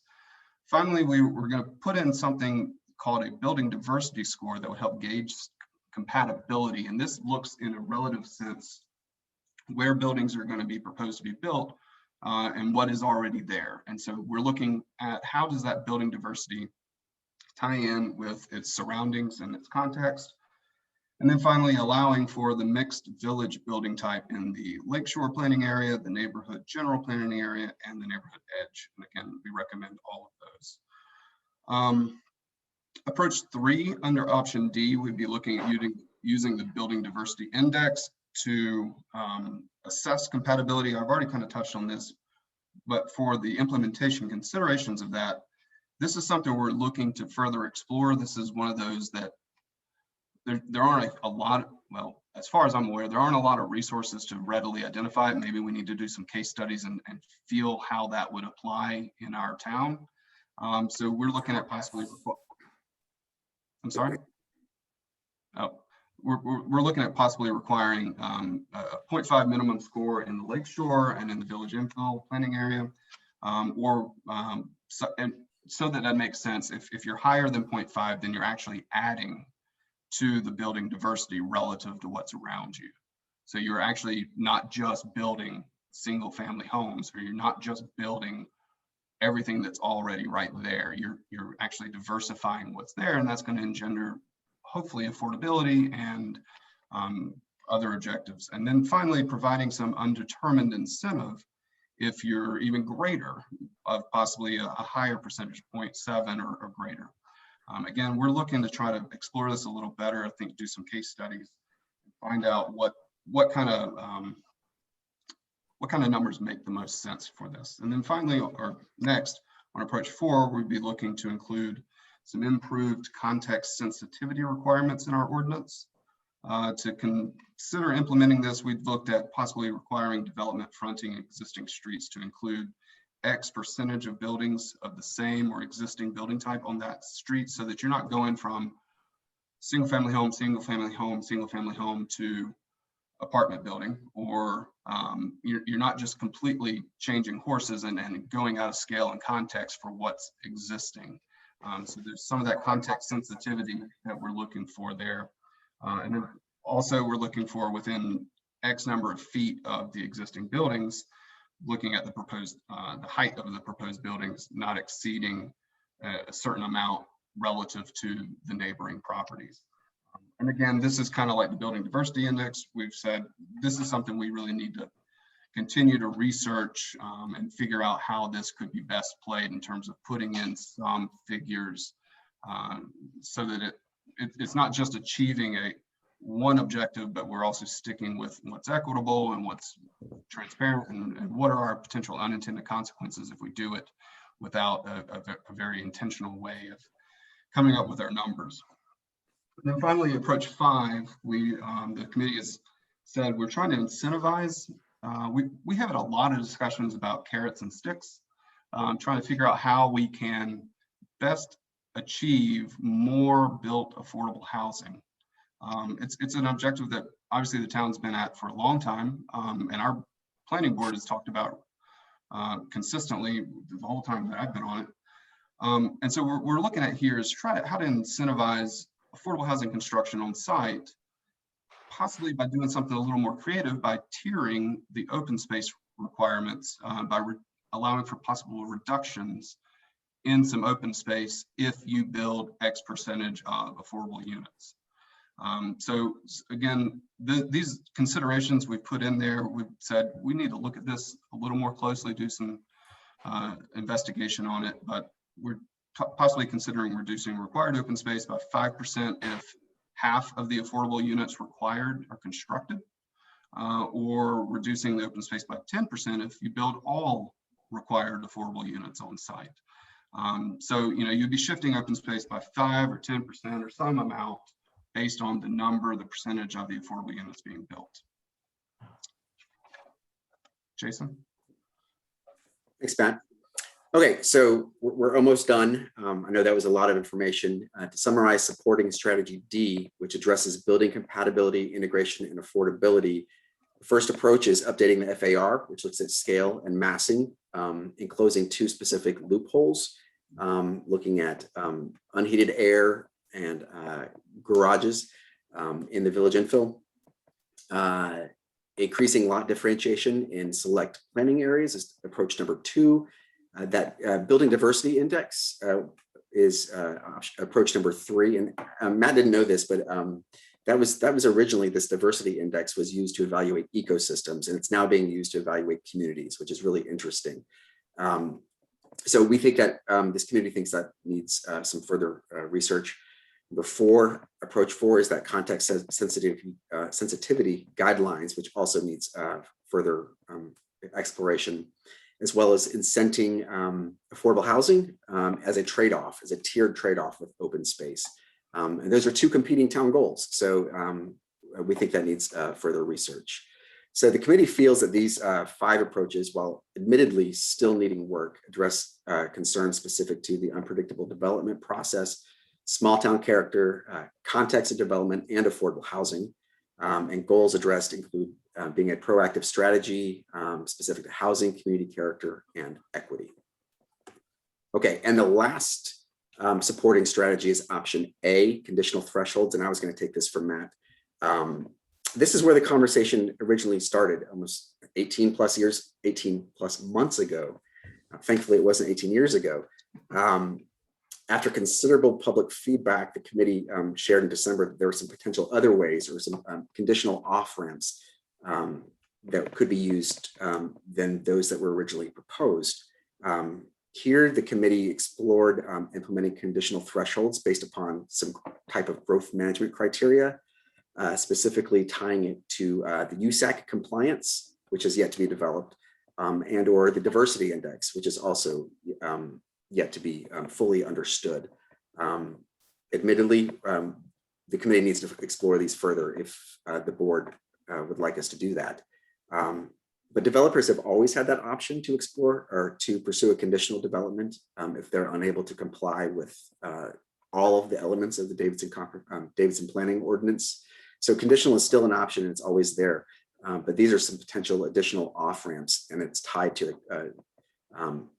items mentioned in the comprehensive plan. So as far as concerns and goals, the committee feels that this approach could address specific concerns related to the unpredictable development process and affordable housing. And goals addressed include potentially housing, community character, and equity. So I know we threw a lot at you. This committee's done a lot of work to really take in feedback they heard from the public, they heard from the Board of Commissioners, and really trying to frame these recommendations within the context of what were the concerns identified and what are we really trying to achieve here. So with that, Matt and myself are happy to entertain questions you might have. Jason, to what extent have you had input and critique from developers? On this, nothing yet. But I will tell you, I hear regularly from developers that our process as it exists today is extremely hard. But most developers will say that in any jurisdiction in which they work. Jason, and but thank you to you, Matt, Nora, Ellen, Sean, all those who've really worked on this. One of the questions, and if you saw me, I kept looking in both directions because I wound up pulling up one thing over here and one thing over there. I had GIS on this side, and then I was going back to your growth management tiers map, and just kind of like looking and trying to process as you were talking on some of those items. So that was really helpful. It was more helpful for me to have that up while you were talking to be able to cross-reference. A related question, but I just don't know whether you covered it. Has there been any of this conversation that has had any element of talking about tiny houses? And specifically that has been, I've been part of a number of discussions, granted all pre-COVID, about how there is the ability to address affordable when it comes to tiny. And it seems that when you're talking about SFA and some other things, we're all looking at max numbers.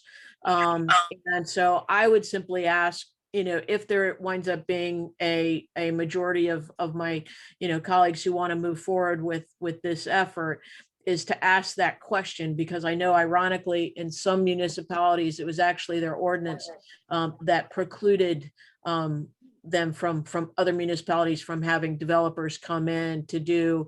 I mean, we've had recommendations that we ought to have an artist village of tiny houses and a number of other things. So I just asked that question because when I look at some of those key properties, especially when we're looking at village infill and still seeing that there's places available, I really hope that we would look at some things versus what's a maximum square footage to what's a minimum, and how could you work on it with existing lots, et cetera. Commissioner Campbell, that's a great comment. Interestingly enough, we did have those conversations 6 years ago when the planning ordinance did its wholesale update. And we thought about, at that time, if I can recall the conversation, was should we include provisions specifically for tiny houses? And because that was when the tiny house movement was first catching steam, becoming popular. And because we do not have a minimum house size, someone could build a tiny house now, no problem. A lot of it relates, some of the concerns relate to if they're on axles or not, and then it becomes a quote mobile home. So if that's something the board would like us to look into as part of this exercise, I think the committee would be open to doing so. I'm interested not only just in design and style, even if we're 6 years beyond, and I know that we are, but just especially in terms of the mechanism as how it's been used as some affordable ideas. Because again, one of the areas where it really seems to be beyond the initial catching and gaining traction is with working younger folks who are working. I mean, they're holding down jobs, but they're not gonna, no offense, I'm glad where we got to with Hoke, but again, they're not the kind of folks who are gonna be, wanting a 2,000 square foot, $400,000, or even in some cases, they just don't want, the 2,000 square foot size, place to deal with. All right, any other comments before we, I'm going to interject something in a second. Go ahead, Rusty. I've got questions, but I'll go. Matt, to you and Jason, particularly Matt, to your group, I appreciate all the work. I read this twice today because it was like, Jason, to what you said, it was a lot of information to take in.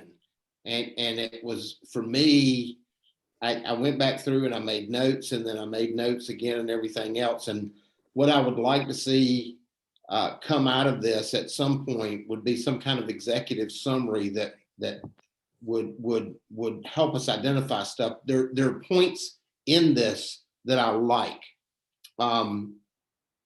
The pre-development meeting, and I'm still going to be old school and call it a charrette or whatever. I don't think that's ever gone away, but I don't think that we've capitalized on using that as much as we should, as far as the potential for meeting with neighbors and having that drive before we go to master plan submittals and things like that. I would like to see more of that before we go to public input. I think meeting with the neighbors, particularly that are impacted, is that's where the sensitivity comes in and what's going on. But I think weighing in that pre-development, if you will, with both the Board of Commissioners and the Planning Board, I think is crucial. Was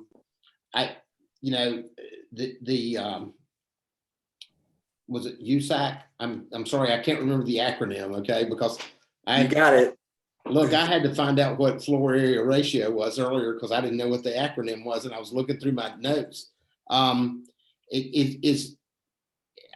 see the pretext for how it folds in our water and sewer approval process along with the annexation process, but I just want to make sure that the weight that carries, since we shifted that water sewer approval away from the manager to the board, that doesn't get watered down in the process. I just think it's very important. The point in section D, the incentives for affordable housing, hell yes. You know, I would give up 10% open space to get units on the ground any day of the week. I'm sorry. But, you know, I think we do address certain things. I like the ratios. I think once you go to rural, when you're talking 90%, I think absolutely max out. You might see a duplex go into a rural setting, but mostly they're going to be single family homes. So there's a lot of stuff in here to digest, number one. There's also a lot of stuff that I like that I think we can glean from this.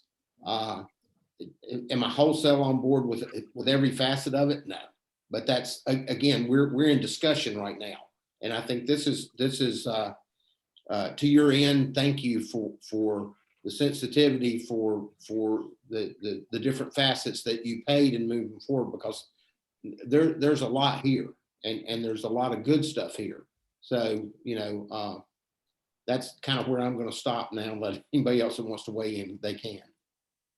Yeah, thank you, Rusty. I mean, you know, thank you, Matt, and thank the other team, the rest of the team, Matt, that helped kind of work through all this. I know it was a lot of hours. Clearly a lot of data in the presentation and a lot of thought. And you know, I would, Rusty, I'd like to remind you though that we talked about allowing for additional density in lieu of affordable housing at our retreat, and we passed on that. So I still feel like we should pass on that and put a pin in it and leave it for you know, another board to review. But for me, that I'm not, you know, I appreciate option D, all the different options within option D. I think it was well intended, but I think it can be too confusing, and I think it only complicates the process versus simplifying it. So I think, you know, you were going after trying to solve for some of the things that we gave. And again, I think I can understand why you got to where you got to. I just think it just makes it more complicated versus less complicated. And I'd just say, for me, I just shelve all of option D for right now and revisit it at some other time. I like option C. I like the parts of option C where we're re-implementing, and I'll use Rusty's term, the charrette process as well, or some form of the charrette process where you have public input up front. So if it's not the charrette process, but some sort of process where you have that input up front, and then a review with the Board of Commissioners either way. And I think, Matt, to your point, if it's going to go conditional, I think adding a planning board meeting in between the public input and the Board of Commissioner meeting makes sense. So it would be, if it's just a standard development process and it's not going to go conditional, I think you go charrette right to Board of Commissioners. If you're going to go conditional, then you certainly want the planning board involved as an extra step in the process. You know, I think that we should explore that utility service and annexation criteria. I just say, I'd like us to, let me phrase it differently. I'd like us to explore expanding the criteria for our water and sewer approval process, right? Right now it's 3, it's very basic. And I think that I'd like us to continue to work to expand that into a more robust, thoughtful, meaningful criteria, right? It's good. It can be better. Can we go to the slides? Because again, I had questions. I was trying to ask some questions while we go, and not have to keep going back, but I still have some questions here. Can we go to option C 4A?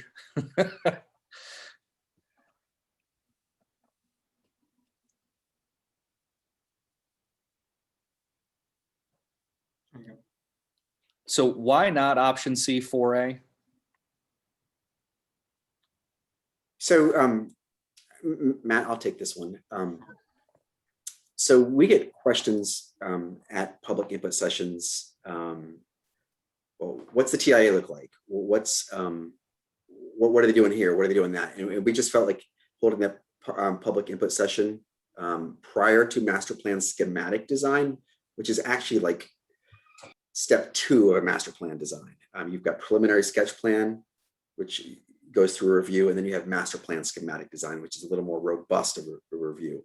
So we felt like, or the committee felt like, holding that concurrently with master plan schematic design submittal when the design has been a little fleshed out a little further made sense. But again, I think the committee is open to options or feedback here. Yes, I would only add, because I have very little to add on to Jason's comments, but the level of details, what people would glean from a master plan schematic design document rather than just the preliminary sketch plan, it can be fairly remarkable in terms of what John Q. Public would walk up and see and possibly have questions about. So it felt like maybe a more meaningful opportunity with a public input session concurrently rather than prior to getting that more detailed document. And then the benefit to option C approach 3 is really more what, just clarification, right? Because it's not really process, right? It's Which one? Were you talking D? You went out for a second. yeah, sorry, option C approach 3, just in general. What's the benefits of option C approach 3? The whole thing. I can take that one. Yeah, Matt knows the planning ordinance pretty well now, but I'll do my best to answer this as well. Is that we've heard and we've been criticized that there's no clear delineation between preliminary sketch plan and master plan schematic design. And if we can delineate those two processes better, one comes before the other. It's a linear process, but if you can hit those benchmarks or those triggers that show you have moved on to master plan schematic design because X, Y, and Z is also required, and these additional steps are also required. So it's just not clear in our ordinance right now, and I think we can do a better job. Okay, and then the loopholes are basically I build out a garage and then I quote unquote unfinish the area above the garage, and then magically it gets finished later on down the line, and we get added square foot. It's actually let me go to the garage one. D1. D1. Yeah. Gotcha. Yeah, so there's two loopholes with floor area ratio. And one's not, I'm sorry, I mentioned garage. The garage is not what I actually meant to say. It's one, home builders are allowed, the way floor area works is there's a ratio based upon the size of your lot. And there's categories that allow you to build a certain type or certain size massing of a home on a certain category of lot. But if you can't make the home size work on the lot in which you're supposed to per the ordinance, you can always hop down to a lower category and build the largest house allowed there. It's a loophole that some builders know about and have taken advantage of, and we think we need to close, because what you're seeing is homes that are inordinately large on lots that shouldn't be able to accommodate those. The second part of that is the unheated area calculation. Perhaps someone has a 2-story home and there's storage space that is unheated on that second floor, the size of a room. That's not counted towards FAR, but in effect, it does contribute to the massing of the building, which is in effect what FAR is supposed to regulate. And there's nothing that would stop a homeowner from finishing that unheated area. So we'd like to close that loophole where the unheated area in the living area could actually contribute to FAR. Okay. So this is really wonky, and I apologize. We are in the weeds of the planning ordinance right now. Yeah, I mean, I guess what I'd like to move forward with is that, you know, expansion of the existing criteria for water and sewer approval, you know, kind of most of option C in terms of as it relates to, you know, public input process early on, and then potential adding a step with the planning board, and then the board of commissioners is kind of a follow-up. I'm okay. I'm okay exploring D approach 1C for the loophole closure, but I just think I know we're already in the weeds, but I just want to make sure that there's no unintended consequences, right? I guess my question for you, Jason, is why haven't we fixed it yet? If it's been a known problem, right? And there was a time when we identified problems in the planning ordinance and we'd bring forward 3 batches of text amendments per year to fix problems. We have not had the capacity to do so. It's been a known problem. You're absolutely right, and we should have fixed it by now. We just haven't had the capacity to do so. So we saw this as an opportunity to do so, especially in light of concerns about context in the village infill when larger homes are being built on smaller lots. Okay. And then I appreciate all the hard work on the rest of D, but I would just put a pin in it for now and say, let's focus on these areas of C and the annexation and service criteria, sharpening that'd be my recommendation on moving forward. Thank you. Noted. Anyone else? I'll just add a couple of comments. Was somebody going to speak? Go ahead, David. I'll go after you. Just going to add a couple of comments to Rusty and Matt's points there. I think with respect to public input, I think the risk is always having people stand up and quote unquote participate and then keep plowing forward.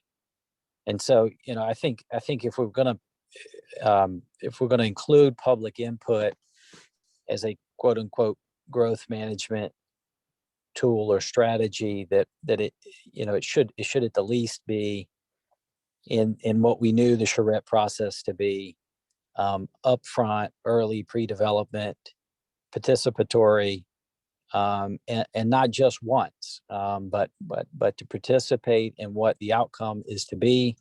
And then, I think there was some conversation about where is a certain meeting. It should be all of those. It should be the early, the creation, and then ongoing throughout the process. The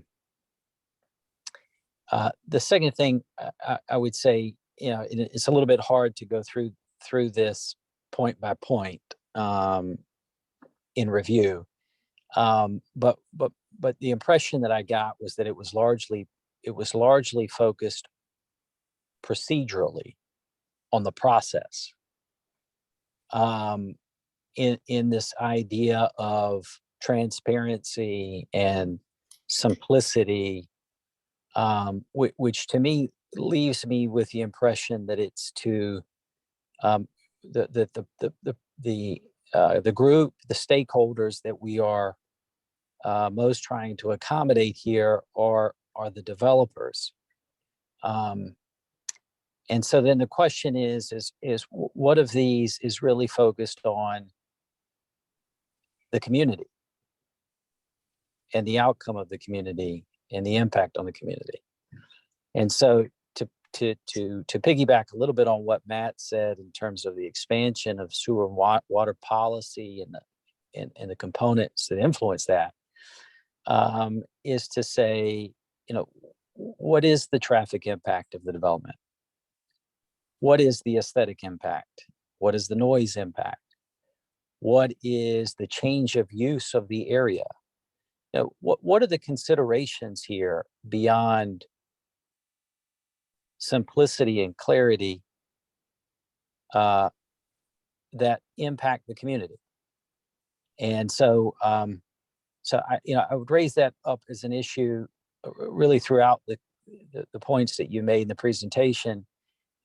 One notable exception to that was the comment on the diversity of building types in that scorecard that you mentioned. So to me, that's a very good example of a tool, although I don't know anything about it. It's a very good example of a tool that helps drive outcomes. And so to me, that type of tool also, in terms of water and sewer extension, development of the rural area would be, to me, the types of things that would be important and matter to the community. And one last comment, I guess, is has there been any discussion around an urban growth boundary or similar concept as a way of identifying where we decide to extend sewer and water, because that would, in terms of clarity, that would do it. Is it congruent with existing developments, and is it within the urban growth boundary? So anyway, so I would raise that up as a point of discussion as you guys go through the process there. Thank you. Autumn?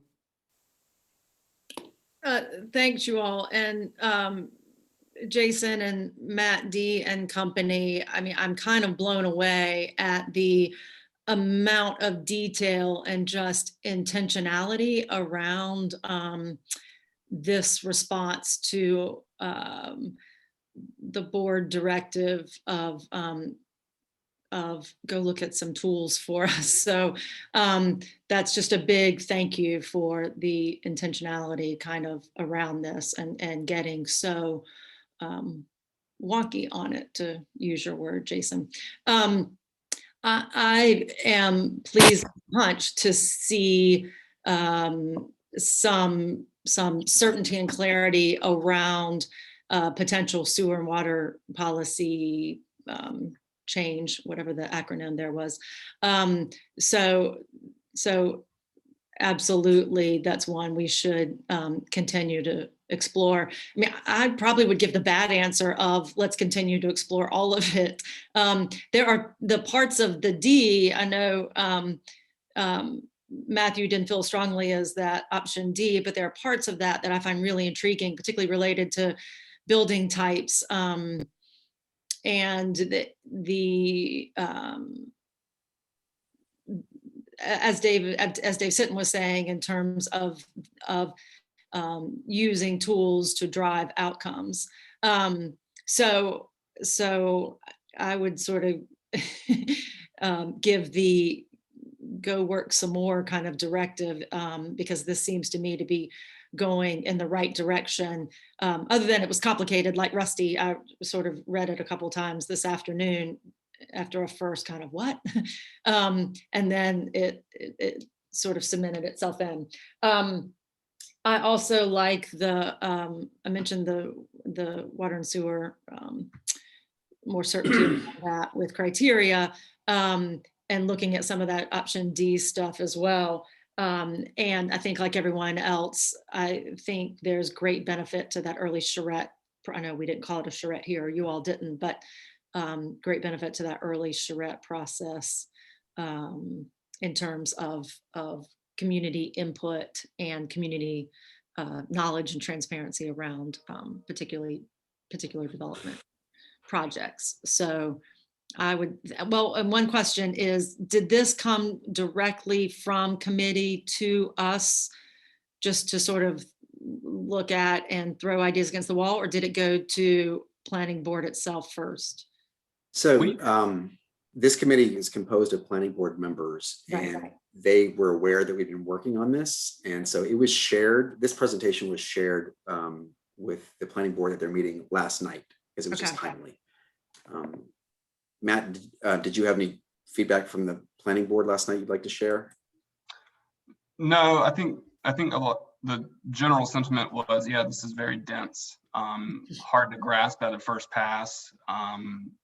You know, look forward to hearing more about it, kind of commentary that we got. And, you know, I guess if I stop and try to think through some of the other comments, they largely look back to one of the first slides in the presentation, where we're talking about, you know, what you guys lifted up to us as your concerns, the process, the input, the character, the context, and the housing.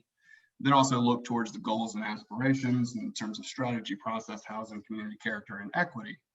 And some of the planning board comments last night were recognizing that tension, recognizing that there is, if you only focus on one objective, you kind of leave some other important elements of the overall growth management effort to the wayside. And that would be a poor outcome from our perspectives. So that we are trying to balance a lot of competing interest. I know, some of the comments tonight have said it felt a little one-sided, or we're overlooking certain elements. And I would suggest that when you dig into this, when you kind of really digest it a little more, I think, as some of the other comments tonight have said, you'll see how that is trying to achieve that all-important balance, equitable, foreseeable, predictable, but also intentional and understandable for who's going to be involved in these development processes. So that's kind of what the planning board has kind of looked at to say, yeah, it feels like we're on the right track. Let's keep at it. Let's keep trying to refine this. I think one of the things this committee was really excited about is that we've called it a charrette tonight. I do want to caution against that word because it does mean different things. And we talked about a charrette too, because they used to be very common in Davidson and a requirement, but developers did like a bait and switch with a charrette. So it wasn't proving to be as successful as it could have been. But with that early neighborhood meeting and involvement in showing a design evolution and the reasonings and the thought process behind decisions that were made, I think that can help neighbors understand that and also give neighbors a really good opportunity to provide input. I go back to Hoke and Jacob Anderson, who I've now known for 2+ years when his project first came. And when he was looking at Hoke, he's like, we told him, like, there's gonna be some neighborhood concerns about this. So let's find a way to involve those folks early on in the decision making. And he's like, I got it. He's like, I'm gonna meet with them where they are. And we're like, that's a great idea. That's not part of our process, but you can do that. And I think that ultimately led to a really thorough and complete process that engaged neighbors and ones in which the community could get behind and support. And you saw that tonight, the end result of affordable housing plan being approved. So I think there's lessons learned through a number of projects, and Hoke is just one of them. And that early on neighborhood meeting, I think, is a key component that could really help improve our process. Yeah, Jason, I agree. Go ahead, Jim. just a quick observation. I don't think we should avoid the term charrette. There's some historical warm fuzzies with that. And more than anything, I remember it as a time when a lot of interested parties were invited to bring magic markers and coloring materials and roll up sleeves and work together. So I never thought it was a panacea, but I thought it was something that brought a variety of process to bear as good people work together trying to find a solution. Agreed. Yeah, Jim, I agree. I wouldn't shy away from doing a shred. Autumn, let me also clarify why I'm saying C and not D for right now. I'm thinking of it in terms of more, what's a short-term thing that we can kind of go faster on, and then what's a longer-term thing that we need to kind of draw out and spend more time on, right? So for me, That it's makes sense. Yeah. so for me, it's C seems clearer and easier to implement. And I do it in a two-step approach where let's get C done, in some way, shape, or form. And then let's get this expanded criteria, which I think will take a little bit longer than just C, right? And more public input and process. And then after, how do you eat an elephant one bite at a time, right? And then after we're done with that, I would then recommend that we kind of regroup and go, okay, we've done all this. This took longer than we thought it would. Right? And Jason, you have a finite amount of resources as well, Yeah. right? It always takes longer. You're right. Right. But yeah, finite amount of resources. It only actually. took me 4 years to figure it out.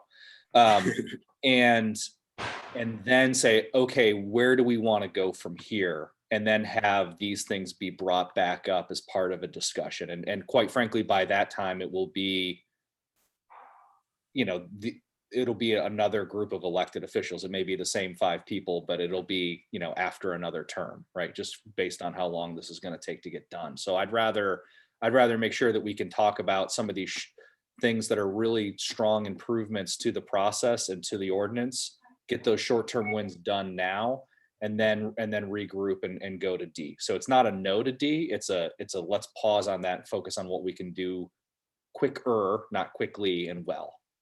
Actually, Commissioner Ford, that's what I was going to try to summarize this, and I think you kind of did it for me.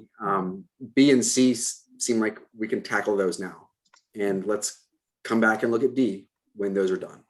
D should not be off the table, but let's come back and reevaluate once we've secured those approvals. Yep. And again, I think there's a lot of good work here. I think D is like a year-long process on its own, personally.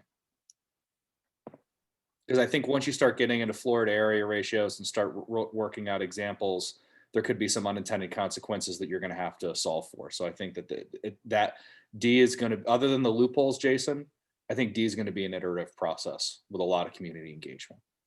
Agreed. So with Matthew's modification to his discussion, so I think one, I was like Autumn and hesitant to take something off the table at this juncture, but if the summary is to move forward with the parts that are more easily able to address in a nearer term, and that may include the loopholes that are a part of option D, but then keeping it all on the plate, but just realizing that some of it's going to get shoved to the back of the plate, until, we can cycle back around to it. I commend the work, and I think the prioritization of resources to address the issues that we can in the timely manner that we can, I think is a great way to move forward. Great, thank you. I thank you for all of your feedback tonight. It's been really helpful and productive. I know this is a lot of information, and you all did your homework. I appreciate that. I know this, I'd like to acknowledge again the work of this committee. You won't find 4 finer volunteers who are willing to roll up their sleeves and dig into the planning ordinance, which no one wants to do. So I appreciate their work too. I kind of hope you would find 4 more volunteers at some point, not gonna lie. Well, and I was being really serious, Jason. I'm just blown away, and I'm tooting our horn as a town, but I just can't imagine that this happens in other communities, that a subcommittee of a volunteer committee At this level. just address, goes into this level of detail in trying to solve for an issue. So I'm grateful to staff at Matt D and your team, grateful to you all as well. Thanks, Autumn. Right. Absolutely. To that end, I mean, I don't know, next steps. Again, I would kind of like to see an executive summary and pare down this 18 pages to a couple pages, if possible. And Mayor, would you like the executive summary to include all of the options or just the ones we're moving forward with? Well, again, I agree with Matt. I don't think we're quite ready for D yet completely, but I agree with you, Jason. I don't think that's something that's off the table for down the road. I don't think it needs to be put on the shelf and filed away for a later date. I just think it's not something that we potentially fold into some kind of decision-making process in the next 30 to 60 days. I don't think we're going to be there and vet it the way it should be vetted properly. The other things that I think that you guys have gleaned from our dialogue tonight, I think kind of helps give direction for maybe what I'm looking for. And somebody else can weigh in if you want to, but again, I'm as one that doesn't vote but does have ADD. 18 pages is way too much for me to digest. I mean, Literally, I have 2 pages of notes from reading it twice today. And, you know, I would like to see something a little bit more finite. Is that fair enough? Absolutely. Yeah. So Jason, if I could, let's restate what we should work on, and that way everybody's clear. So let me test this with everybody. I'm hearing you kind of say, Jason, B and C, have this group keep working on those with the intent, of course, of bringing it back, but work on that. And I also heard close the 2 loopholes issue. So let me stop there. Is that the path, town board, you want us to work on? Yeah, that's the foot area ratio that was in D, Floor A1. area ratio. Subgroup 3, yes. Floor area ratio. I think you called it foot area ratio, Mayor. Yeah, same thing. Yes, Jamie, that's Yeah. what I heard as well. Okay, does anybody see that differently? Okay, Jason, are you clear? I believe we're clear. Mr. Dellinger, you good? I'll do what I'm asked. Matt, Jason, thank you. Thank you. Thank you guys so much. Really, this was awesome. So thank you. Thank you. Good night. Thanks, guys. Thanks. Okay. We're going to now move on to item C, which is to discuss physical impact example scenarios. And we are going to bring in Economic Development Director, Kim Fleming. She's somewhere coming there. I see her name. Welcome, Kim. Thanks, Mayor and Commissioners. I am here tonight to talk to you about the fiscal impact analysis. And at your November meeting, we went over the 2020 fiscal impact analysis. And at that time, the board had asked staff to put together some examples to review. So what you have in front of you is, hold on, let me just pull this up.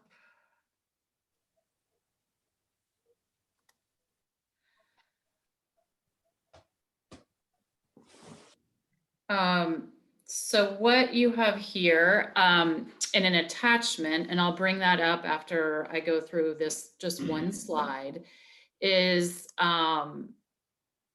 2 examples. One is a commercial development example, and one is a residential example.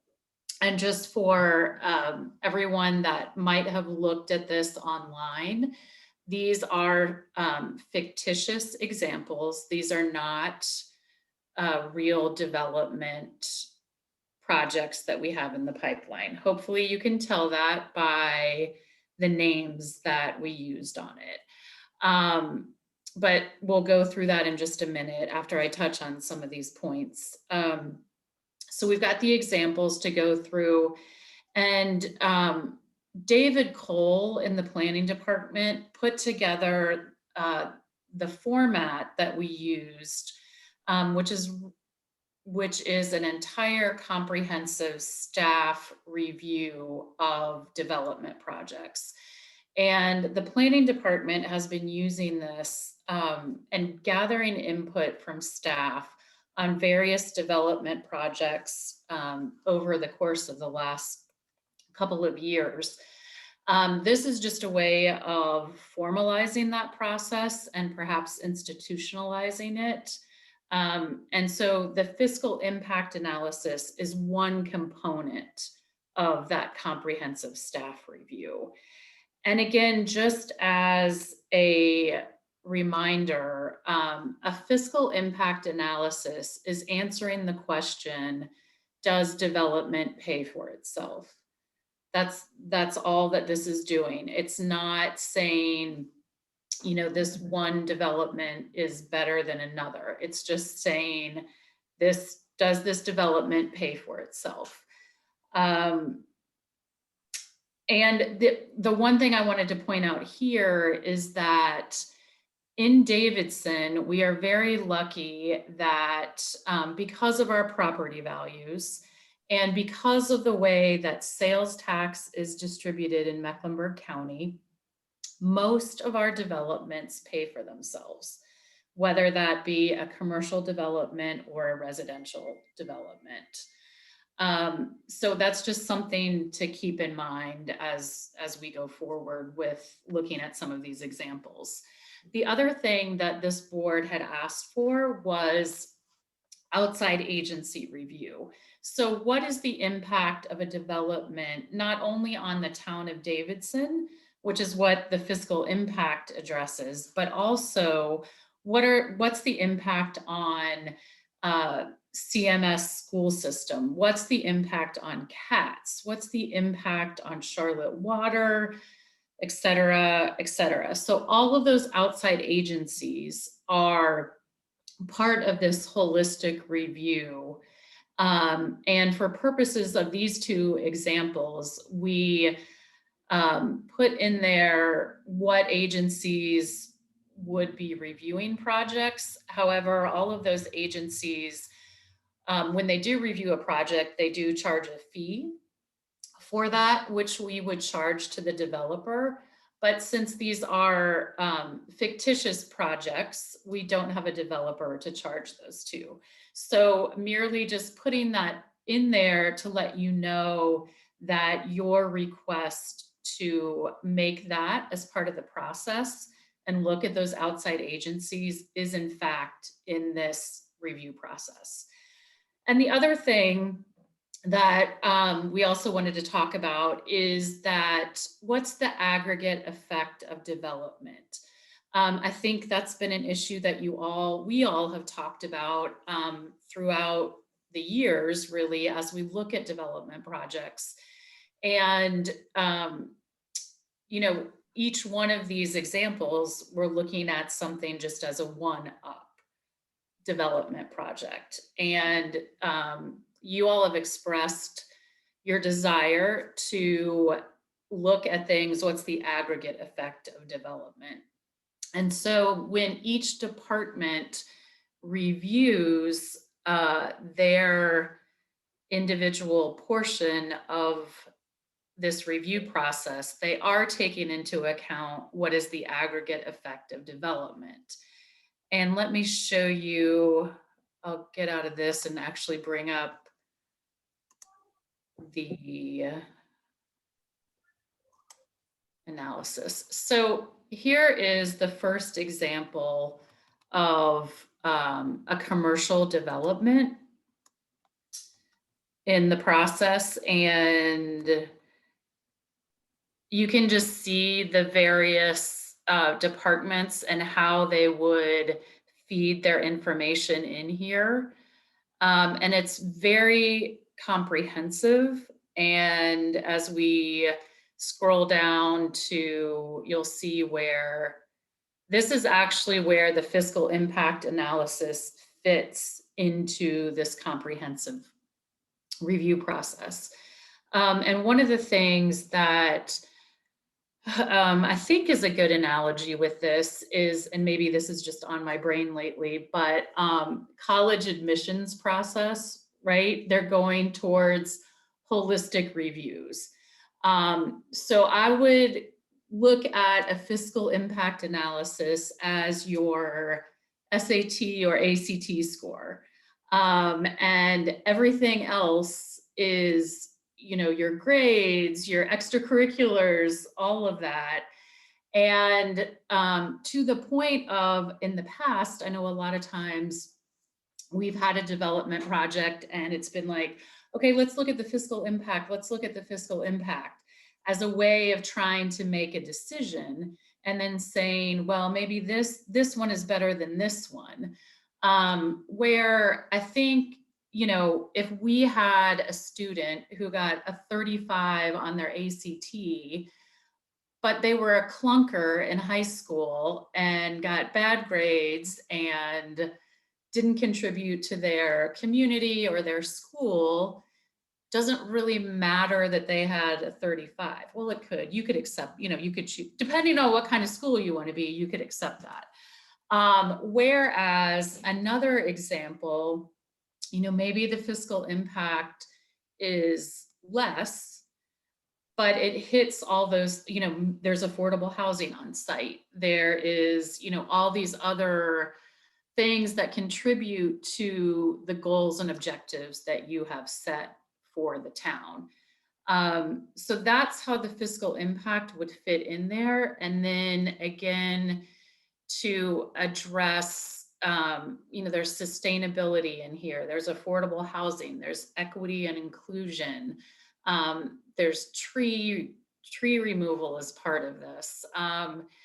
And again, for the fire department and the police department, always what they're looking at is, if this development comes to fruition, can we service it with our existing staffing levels and provide the same level of service? So if there is a development that kind of tips the scale, or they're keeping that in mind as they're going through this process, then that would be something that they would bring up in this process. So again, I'm not going to go through all of this. You all obviously have that to look at. The first one again was the commercial. This one is the residential, and you can, look through that. I'm happy to answer any questions. I'm happy to add any additional input that you all have that you would like to see in this type of comprehensive review of a development project. But again, I think just to state that we have an amazing staff that is able to look at their part of development projects and really how is that going to affect the town and provide input. And so it's not all on the planning department in terms of making a decision based on, is a development, I don't want to say good or not, but providing information on developments that come before us. So again, happy to answer any questions or add any or look into any additional information that you all would like, or whatever your pleasure is. Kim, thank you. I think at the end of the day, this is something that we asked for, and it's nice to, even though these are completely hypothetical, we have discussed in prior meetings about what the impacts are as far as the weight of development on our infrastructure, on water sewer capacities, on roads, on fire and police protection. But I don't think we've weighed the other side of any potential commercial or residential development on what it actually could bring to the table at the same time. I mean, and I don't look at this as a growth tool, but as just some measurable option, so we can. And again, these are hypotheticals; they're not benchmarks, but we can weigh in on what these will do. So thank you for that. Yeah, Kim, I think, and I appreciate everything you've got in here. And look, if you had a fully comprehensive formula to be able to determine the overall cost of or benefit of residents, you wouldn't be working for the town of Davidson. You'd be running your own consulting company, making millions and millions of dollars. So we know that it's not, hey, everybody else is doing this, why aren't we, right? And it's complicated, and it depends is a good answer. The things I want to take away from this is that I'd like to find, and Jason, maybe as we talk about the option C and everything else that we have going into this, maybe we inject some sort of analysis like this into the planning process as well. And if we have to pay a third-party consultant to do it, we'd certainly need, Pete and everybody else to weigh in on what that cost is. I think it would also make the developer feel a little bit better, saying, hey, we're in it too with our own money as well, if we're going to have to make some sort of investment in paying somebody to do the analysis, right?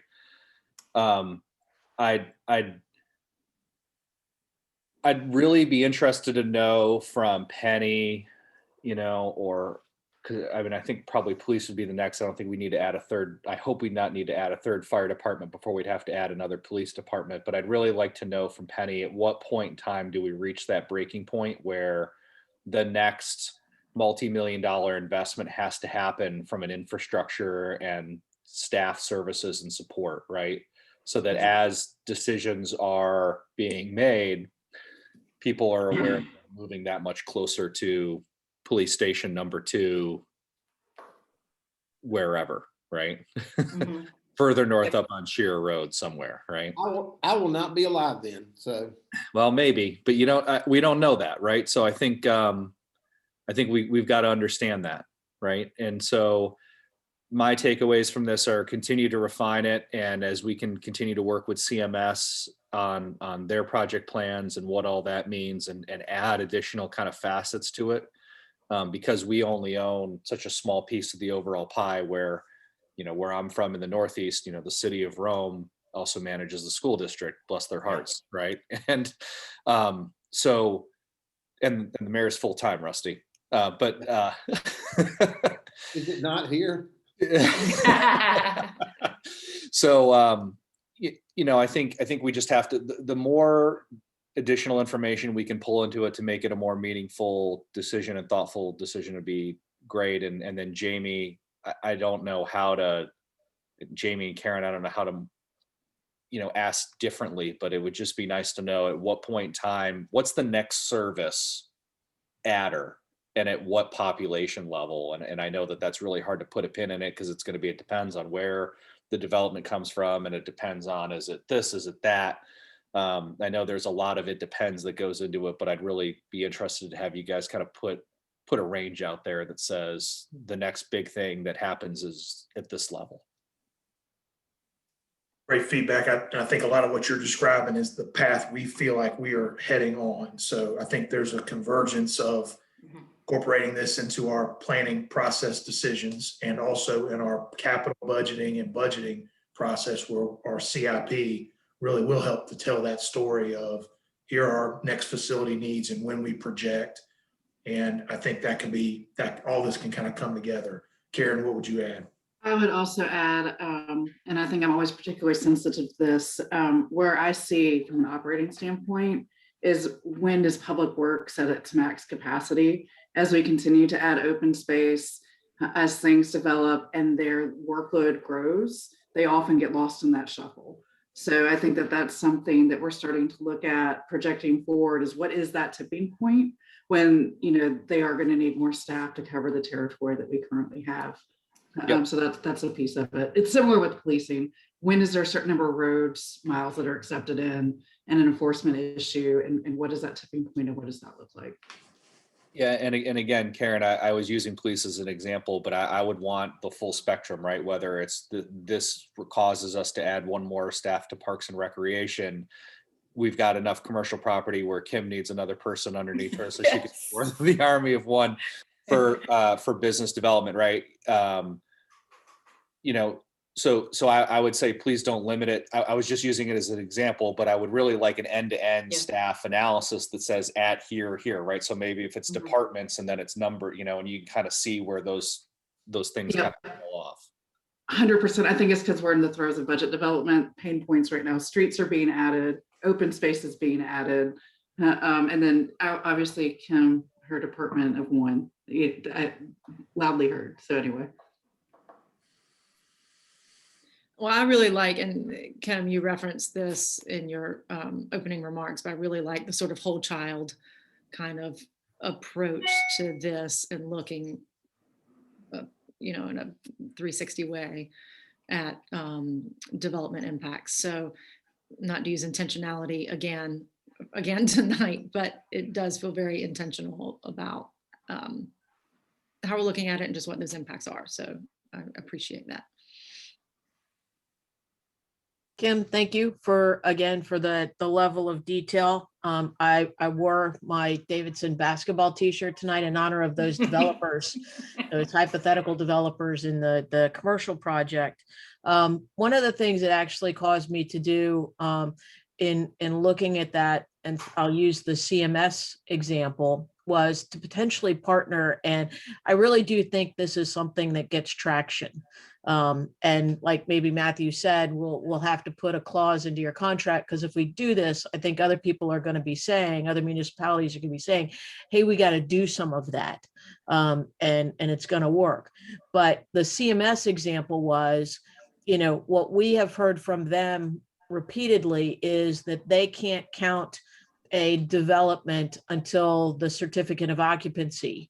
And I think that we need to continue to push the entities, and whether, I can't remember in the conversation as to whether that was a CMS specific decision. I kind of think it was a state board of education requirement that you had to have that. So once we are able to have this kind of data, I think it will empower us and potentially our neighboring communities to say, no, look it, we really have this level of granularity, and you guys need to be forward thinking and not, have your head stuck in the sand and ignore when we can have this level of predictive analytics for a number of different things. And I think that will hold the same for Charlotte Water, but it was just so, to me, blatantly obvious with CMS that, it's a rooftop, it's a house, but they can't count it towards school numbers until the county gives them a COO.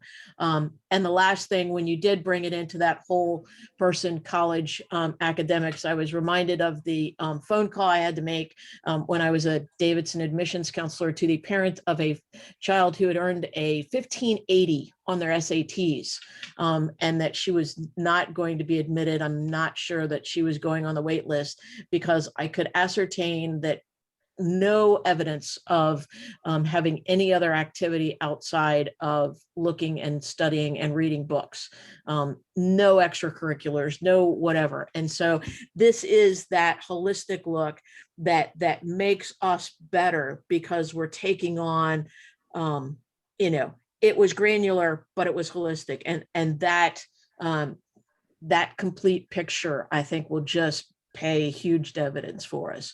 So kudos to you and your entire staff. And again, it literally is, every department contributes to this, right? And it's just a way of formalizing that for you all to have that information. So Kim, get some IP around it, and then it can be another source of revenue for the town. Jamie, all the revenue problems are solved once Kim develops the secret formula and patents it. Totally. Thank you. Anything else? Yeah, I'd like one quick comment. Kim and Karen and everybody else involved.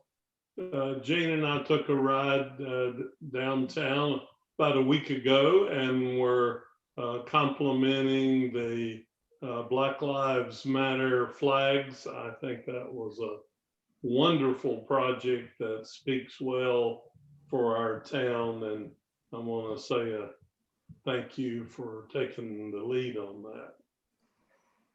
The Davidson Public Art Commission deserves the credit there. I think we and I will pass that along to them. They certainly get their share. Thank you, Kim. We appreciate the work on that. Thank you. Any other discussion? Okay. With that, we move on to item number 8, which is new business. And our newly sworn town attorney is giving her first presentation tonight, and so she decided to make it 23 pages. Way to go, Mary Ann. Yeah, Mary Ann, I know you're new, but we have a 15 slide rule. If it's over 15 slides, it's not allowed. I was gonna say, is that long or short? But I will move quickly. How's that? No, you're fine. So this is, Mary Ann's going to discuss the legal concept of vested rights with us. So I'm going to turn this over to Mary Ann Swan, our town attorney. Thank you, Mayor and Commissioners. Good night, good evening. I have a frog in the background, I believe, accompanying me. So if you hear that, let me know. I can shut my door. So I'm going to start out with the definition of the vested rights. And basically it's defined as a right to complete a project as it was originally approved, despite any changes in the ordinance. And this is founded in fairness and balancing the public interest and the private interest. Basically, property owners' rights are grandfathered in, and they're allowed to rely on the rules in play when they first began.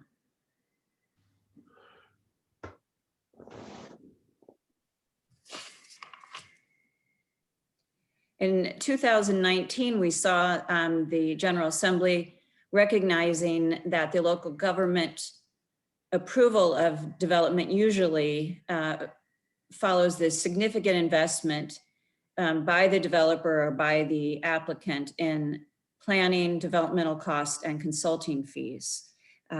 It further stated that it was necessary and desirable to protect for the establishment of certain vested rights. And it has looked at different categories of statutory protection. The main provisions of this section are striking a balance between the private and the public interest. So you can look at this as a scale.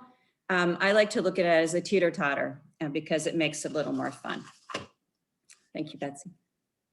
As far as interesting facts, vested rights, they run with the land, and they are not a free pass. So the developments still have to adhere to the standards and conditions required in all other regulations and approval by the town.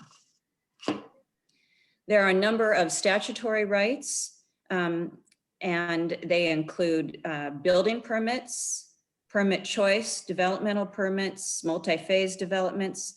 There are timelines in each of these that set certain standards for when the vesting would occur.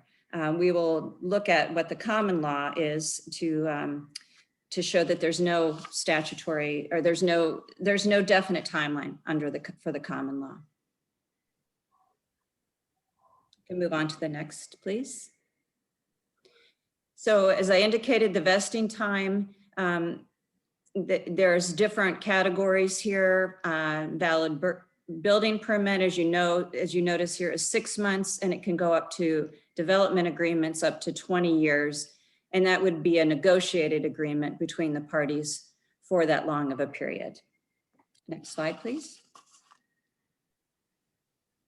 As we look at the other category, so we have the statutory provisions of protections of vesting, and we also have the common law. And as we look at it, it's noteworthy that nothing in the provisions of the statutory protection for the vested rights preclude an individual or developer from seeking common law vested rights. And this is where it gets a little more complicated, because to establish a right under common law, you must look at a four-pronged test. We'll go into the four-pronged test next. So what is common law? Where do we get this philosophy? It came with the English settlers and the colonization of our country. It's basically derived from the English concept that law is derived from judicial decisions rather than just statutes or constitutions, and it's case law. So it's real fact scenarios decided by the courts. And what we would be looking at is we'd be looking at cases decided in North Carolina. And obviously the more local, the more relevant to us. So let's look at the common law four-pronged test. First, what is necessary is to obtain a valid government approval. This was brought up in the last presentation where Jason mentioned that there would not be vesting before an approval. So it can't just be whatever the zoning happens to be. It has to be an actual approved, either a building permit or plat approval. Then the applicant would have to show that they reasonably relied on the approval And by doing that, they made substantial expenditures. Usually it's time, effort, and money. It does not have to actually be a building or any type of construction. This also would be different depending on the size of the project. They would have to show they're acting in good faith. They couldn't just go ahead and rush at the very end of the statutory vesting period in order to put up a building or go spend a lot of money on a consultant. It would have to be done in good faith. And also they'd have to show that they experience detriment if they're forced to comply with new rules. So very similar to a contract analysis, that there'd be a kind of a promise and there would be reliance and you'd have to show detriment.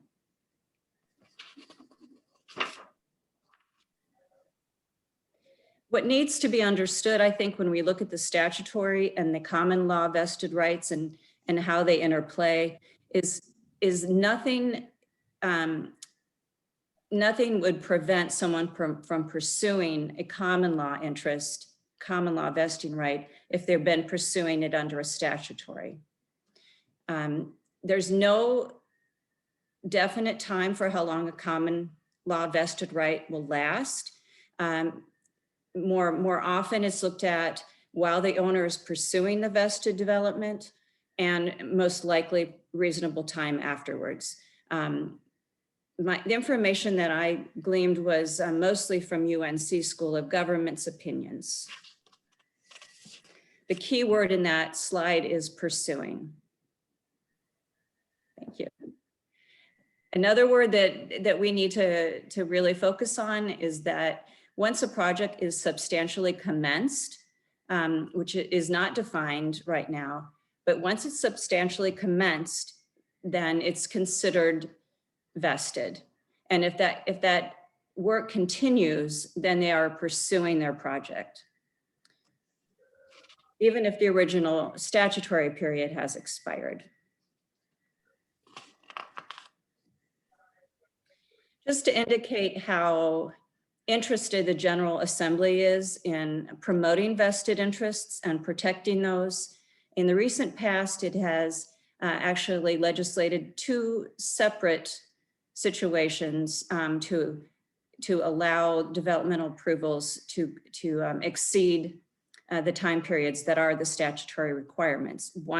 Once was during the recession of 2008, and secondly, this has happened numerous times during this recent pandemic. So the next slide, please. How do applicants challenge the 160D and the vested rights? Well, first a person would need to submit information to substantiate that claim. And if that is not able to be done at the zoning administrative level, then they can appeal to the BOA. They also have the ability to file a claim to the court, and that would be heard de novo, which means they'd be able to put in additional information that wasn't necessarily heard at BOA. And also they could go straight to the circuit court, Superior Court, without having to go through at the local level. Another provision that was included in 160D had to do with the concept of permit choice. And it's similar to vesting. Basically what it is, if the applicant submits a permit, and then prior to the approval by the town of this permit, the town amends the ordinance, the applicant gets to choose which one he or she would rather follow.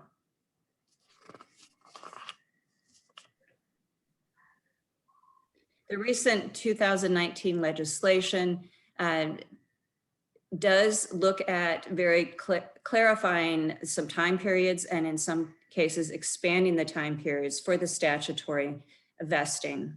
They also indicated if there's not a local ordinance that defines, then they provided some default times. But as we look at this slide and the following slide, you will see that these time periods were expanded or more specifically defined.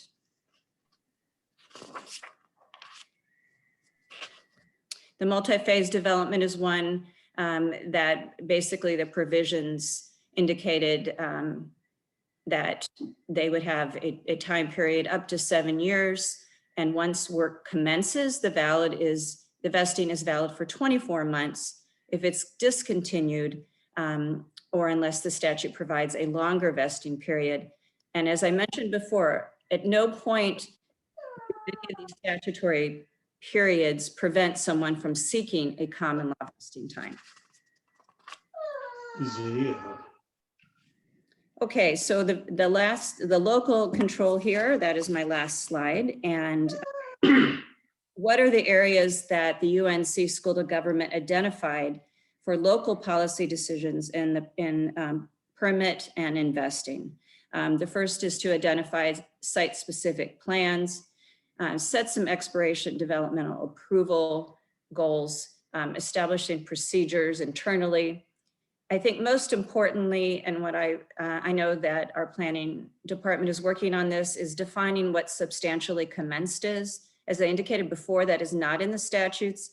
Case law gives us good guidance, but that's something that locally will give us the ability to make decisions and have control. And also setting standards for permit extensions and processing those permits on a timely basis. So as I indicated in my presentation, I think understanding vested rights, you're basically looking at balancing the public and private interests. You're looking at the keywords such as fairness, reliance, substantially commenced, and just maintaining that equal scale for both the public and the private. Any questions?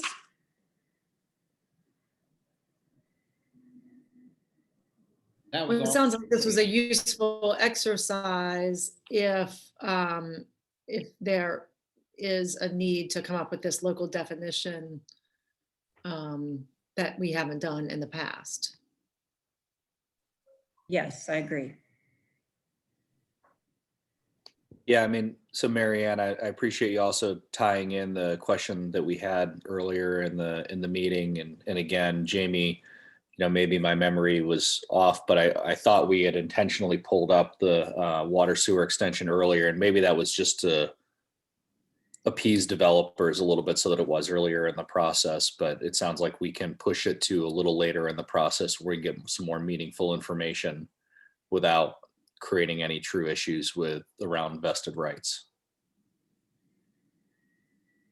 Certainly on the vesting part, that is a question. I guess the practicality aspect of that is the other part to take in consideration, meaning developers are not wanting to put a bunch of money at a project until they know they'll be able to get water and sewer. So that somewhat is the balancing act on that side of that equation as well. Yeah, so then back to, not to go back to the other item, but then just as they move forward, we'll want to know, I mean, that recommendation seems to go against what you just said there. Yeah, we'll need to work through that a little bit further. I think there's an element of where's the sweet spot, and it's not always clear, bright line. Any other comments? Mary Ann, thanks. I mean, I think it was a good primer to read this. We always get questions posed to us about vested rights. And I think having a little bit more clarity and particularly the case law that you brought up and practical application examples, I think is very important to at least start to disseminate some of the stuff that gets thrown at us. That's a lot of times it's like, what? Yes. So thank you. You're very welcome. Good job, Mary Ann. A combination of thoughtful, legal, and absolutely in English. Not every lawyer can do that. Thank you, Commissioner Fuller. Any other questions for Mary Ann? Okay, if not, we'll move on to item B under new business. And we're going to have Betsy pull up our finance director, Pete Swart, and we're going to consider approval of resolution 2021-07, interest rate modification to installment financing contract. Welcome, Pete. Thank you, Mayor and Commissioners. Great to be here tonight. This is probably one of the most exciting evenings that I will have as a finance director, because typically I come to you requesting to spend more money. And tonight I'm asking for permission to not spend money. So this is definitely exciting. A couple of months ago with our financial advisors, First Tryon, we took a look at our 10 pieces of installment debt that the town currently carries. And what we were looking for was the possibility to renegotiate those interest rates that we were paying on that debt. We looked at the duration of the debt, the interest rate, the unpaid principal, and then the cost to either reissue that debt or get a rate reduction on the debt. What we came up with, and on the loan that we have on 251 South Street, our partner in that loan and the lender is actually Sterling National Bank. And what Sterling has agreed to do is reduce the rate that we originally agreed upon of 3.89%. They have agreed to reduce that to 2.76%. That will result in a reduction of almost $260,000 in interest payments over the duration of the loan. That 260 represents about a 19% reduction in the total interest payments on our installment debt over the duration of all of those loans. So we are very excited to be able to present this. And I would ask that you consider, I did also want to mention that we looked on this particular loan at what the savings might be if we reissued that debt. That would have been about a $255,000 savings. So we're actually saving more by getting the reduced rate from Sterling on this. So we are excited to request the board's approval of resolution 2021-07, which will instruct staff, and I believe the mayor has a signature on there too, to move forward with the paperwork to reduce this rate from 3.89% to 2.76%. I can ask any questions. Moved. Anybody care to weigh in on Pete saving us $250,000? I move we take the action and that we give Pete permission to save us $250,000 every time he can. All right, so we're going to need a formal motion on that. Commissioner Fuller, would you like to make the motion to consider approval of resolution 2021-07, interest rate modification to our installment financing contract? I would indeed. So the motion has been made by Commissioner Fuller. I'm going to do a roll call at this time. Commissioner Sitton. Yes. Commissioner Fort. Yes. Commissioner Michael. Yes. Mayor Pro Tem Campbell. Yes. And Commissioner Fuller. Yes. Awesome. Pete, thank you so much. This has been a fantastic presentation. Thank you very much. Easiest decision of the year, Pete. Thank you, Pete. Thank you. Have a Sweet to the point. Way to go, Pete.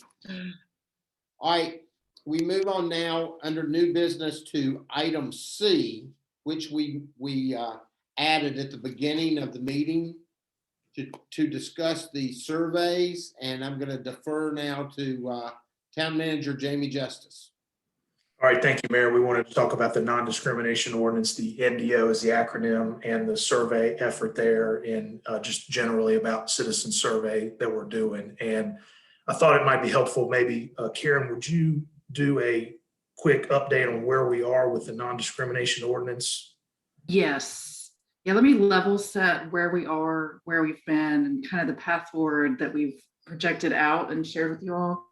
As y'all recall, on, I think it was the March 23rd meeting, Eugene came and provided a very drafty update about where the Housing and Equity Committee was with a potential non-discrimination ordinance, what the protected classes they were considering, the fact that it was in the space of public accommodation, specifically what potential enforcement mechanisms might be, and just says here and shared with y'all, here's where this advisory board sits. The direction from you all was to engage the community, get feedback. There are a lot of potential unintended consequences, concern with business community reaction. What does enforcement look like? So one of the action items from that meeting was to develop an engagement strategy, which they did. Eugene and the Equity and Advisory Board did that. We shared that with y'all in your weekly, I think on the 16th, as well as a series of next steps. So the intention of the survey was it was part of a larger group of activities that would run between April 19th and May 17th, with us bringing back kind of some preliminary feedback to you all May 11th. The survey was pushed out to the business community, to neighborhood reps. Eugene has been working to get it door to door in communities without as much internet access. So that was the kind of where we left it. And then obviously there's been the feedback this evening in public comment and in other areas about the survey and some things people are finding. One of those areas is that the feedback is visible to anyone who takes the survey. Staff did that because in previous surveys on Speak Up, the feedback wasn't visible and there were transparency concerns. So that's one of the issues that's been raised. So that's something for us to discuss and get your direction on. There's the issue of the technology. We put in there when it was set up that it was one response per computer. We've come to find out that that technology solution that our vendor said was an option isn't really the case. And so that's a known issue. There's really no short-term solution for that right now in the moment. I think that's something to consider with using this tool in the future and what that means. There's also the general notion that when we've used Speak Up in the past, that it's a data point along a broader spectrum of communication. So I just wanted to put that out there. And really the intent of this Speak Up was to elicit feedback on which classes were protected, were there missing, was it too broad, was the ordinance a good idea, not a good idea, was it needed, was it not needed, and really just kind of get some open-ended qualitative type input to get back to the Housing and Equity Committee as they can continue their work and deliberations on an overall recommendation that would potentially come back to y'all at the end of May. So I say all that to say that's kind of the level set where we sit today, I think. And then the concerns about some of the content of the survey responses. That's the other piece to bring up. And with all of that, Jamie, I think kind of the best is to pause and kind of see if there's feedback from the board, direction changes, et cetera. Do you see that differently? That sounds good. Let's Okay. Yeah, I mean, I just looking at it online right now, and I had to vote again just to get to the answers, but 616 against versus 564. And I just, the comments out there agreed, right? I don't think that was ever our intent, right? As a board to allow something like that to occur. But I mean, again, I think there's a broader question here, Karen, which is, okay, how do we get these surveys out in a meaningful way? I don't know if you're going to have, and I don't believe you'll be like, and the answer is this, right? So I think it's something we need to work on. But I also think that this has become a little bit more of a hot topic than I think we all had anticipated. And I'd like to get a recommendation from staff on how we progress forward, because I don't want to pause, but it feels like we need to do something different than just charge forward on this, just based on the notoriety that it's gotten so far. And talking with Eugene first on the Speak Up in general, Matthew, on how we use it and some of the known technology limitations, I think that is a really good future engagement question, right? I don't know that we're going to solve that for this topic today. As far as the path forward on this process, I talked to Eugene to get his input. He would really like to stay the course. He feels strongly that the input is important and valuable. And it's gonna, and I'm so sorry, we have a new puppy and I'm sure y'all hearing it. We added that to our mix as if the 2-year-old wasn't enough, so I apologize. I have no idea what happened to the other adults in the house. We're supposed to be helping with that. But anyway,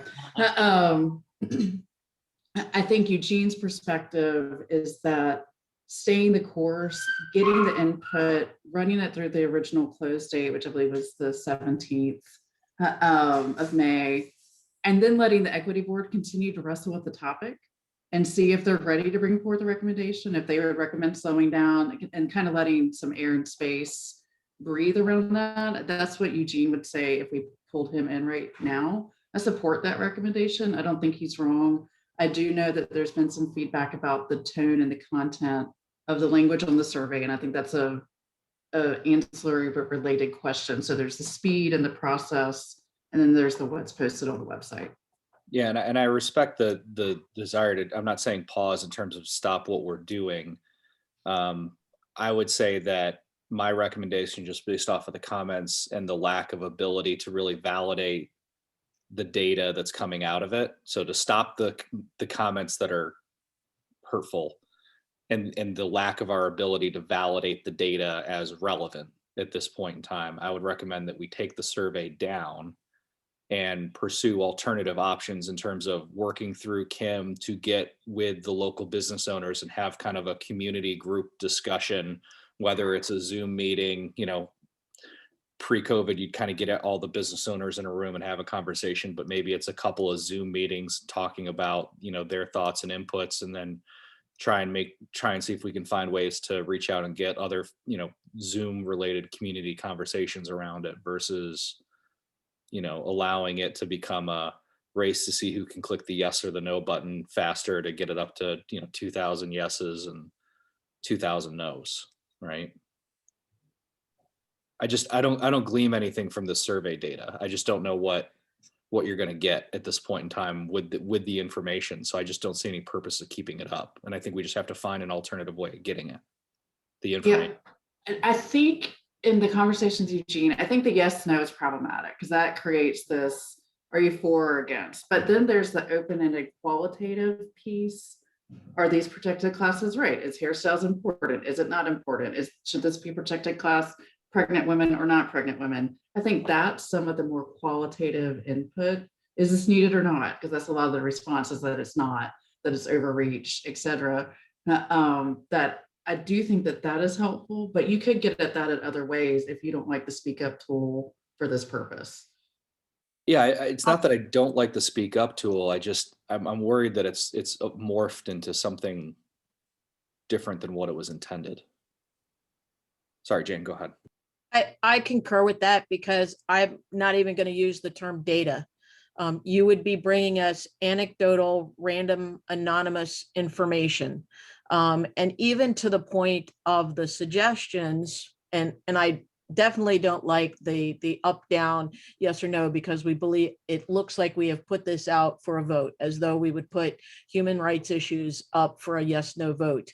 And then that somehow is binding or anything else. So, but I think beyond that, I mean, if the handful of, I think, helpful, thoughtful comments on both sides of the issue, you have to now glean through the absurd level of comment. So, I mean, I agree. I just think there is a better way to get this information, and that people are, one, I just really didn't understand that that's where we were on the technology piece, and to at least understand now that the technology or the visibility of comments going immediately public without warning to folks filling it out was something that was changed for this.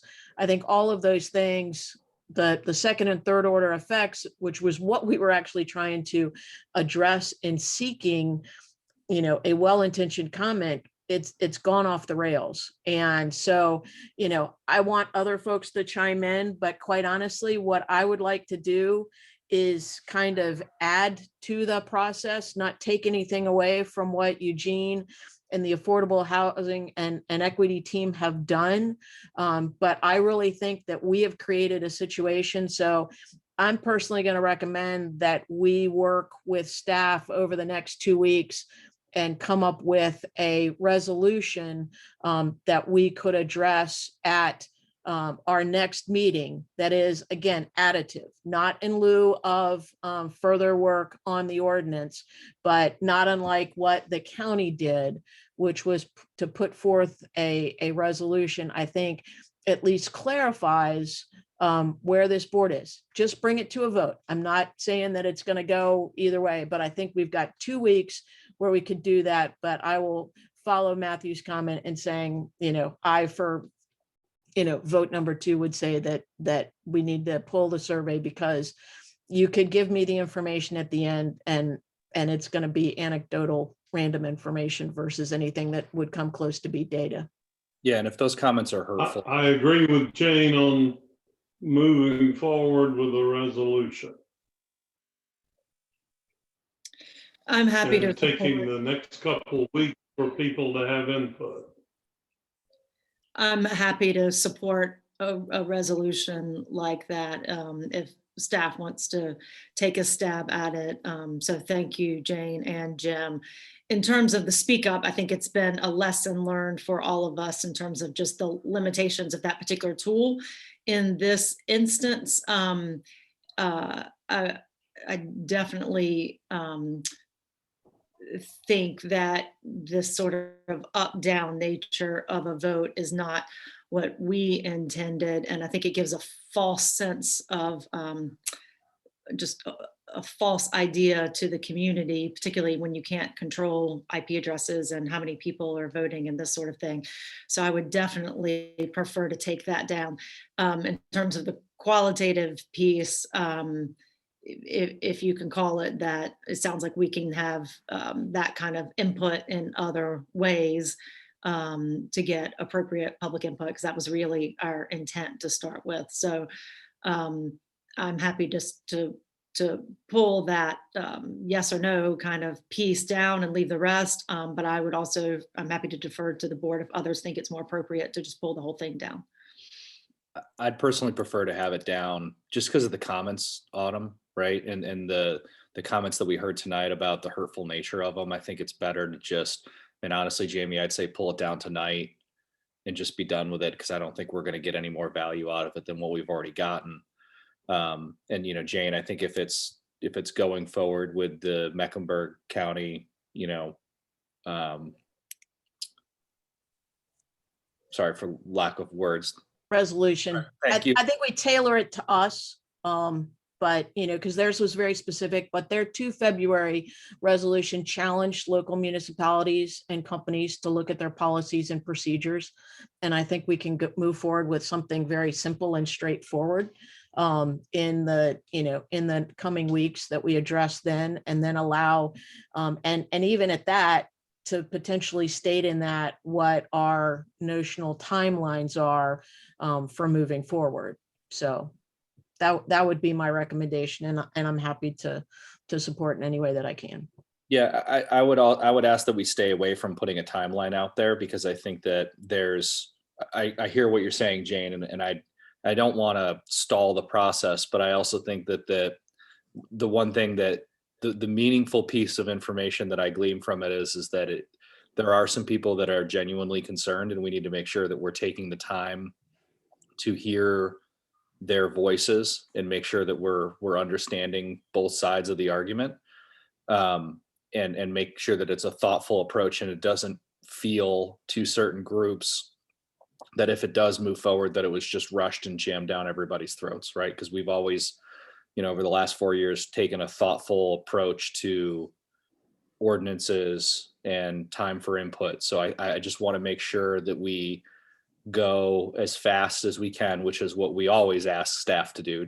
Jamie, much to your chagrin, right? It's always go as fast as humanly possible, but also make sure that we're taking the right amount of time to make sure everybody feels like their voice is heard in the process, and make sure that there's not anything we missed along the way, because this one could ultimately get challenged at some point in time. So I think the longer, the more thoughtful of an approach we have to this, the better we all are for it, right? And again, Jane, that's not a I'm trying to stall or delay and stop it. It's just, seeing around corners here, right? No, I wholeheartedly agree with you. I was just, if there was already a notional timeline that was part of the process, that's why I came up with that. I wanted them to not think that we were attempting to delay or slow roll anything, but I do want to go into it for an absolute thoughtful, deliberative process.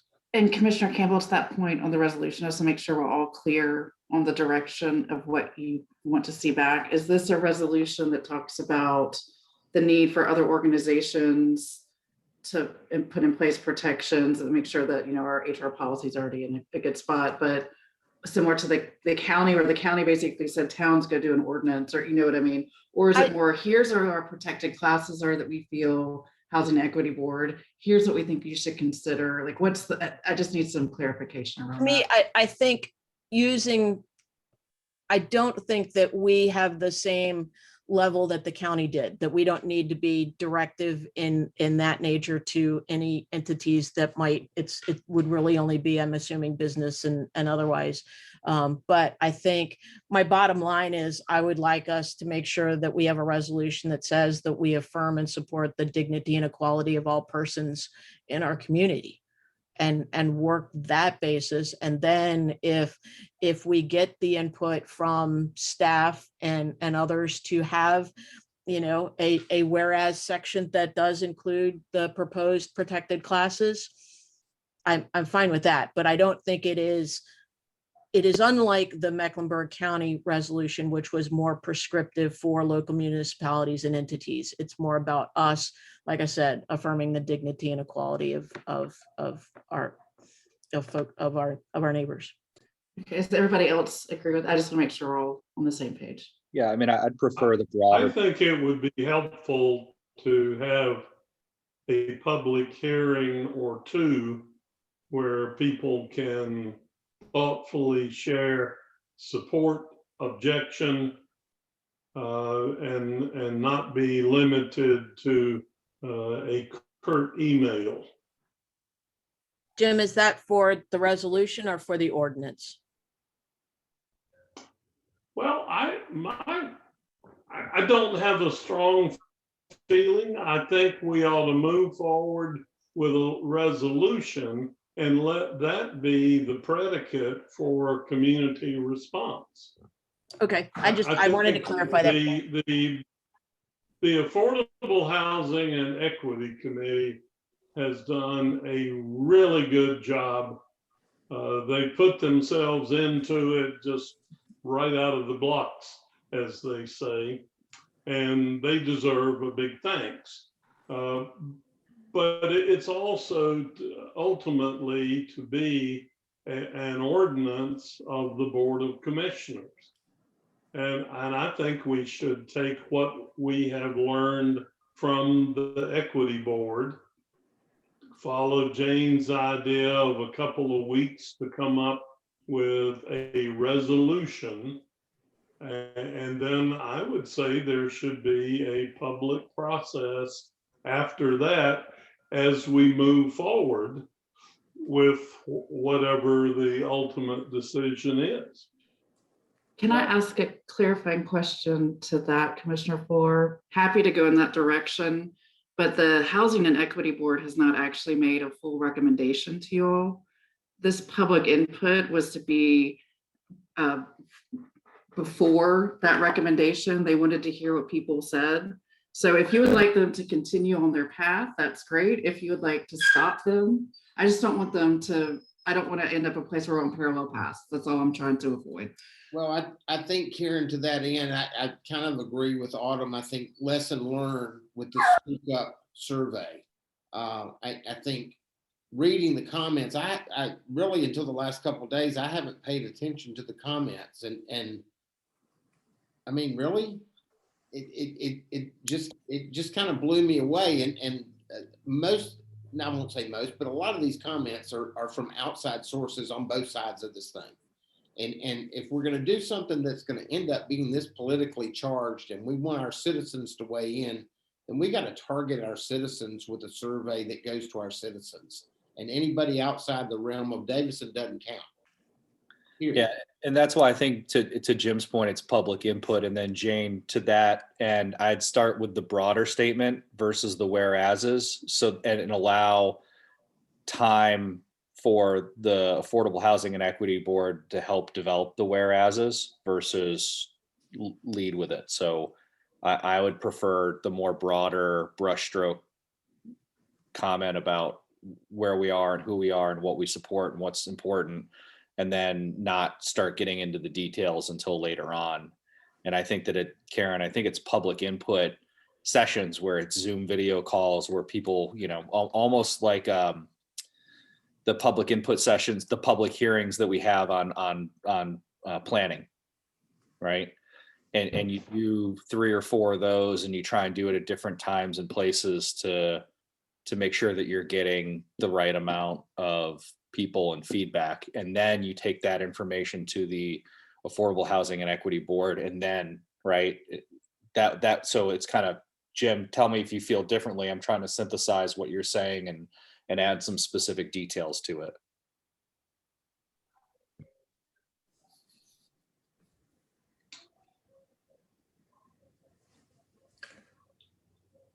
I think I'm still listening.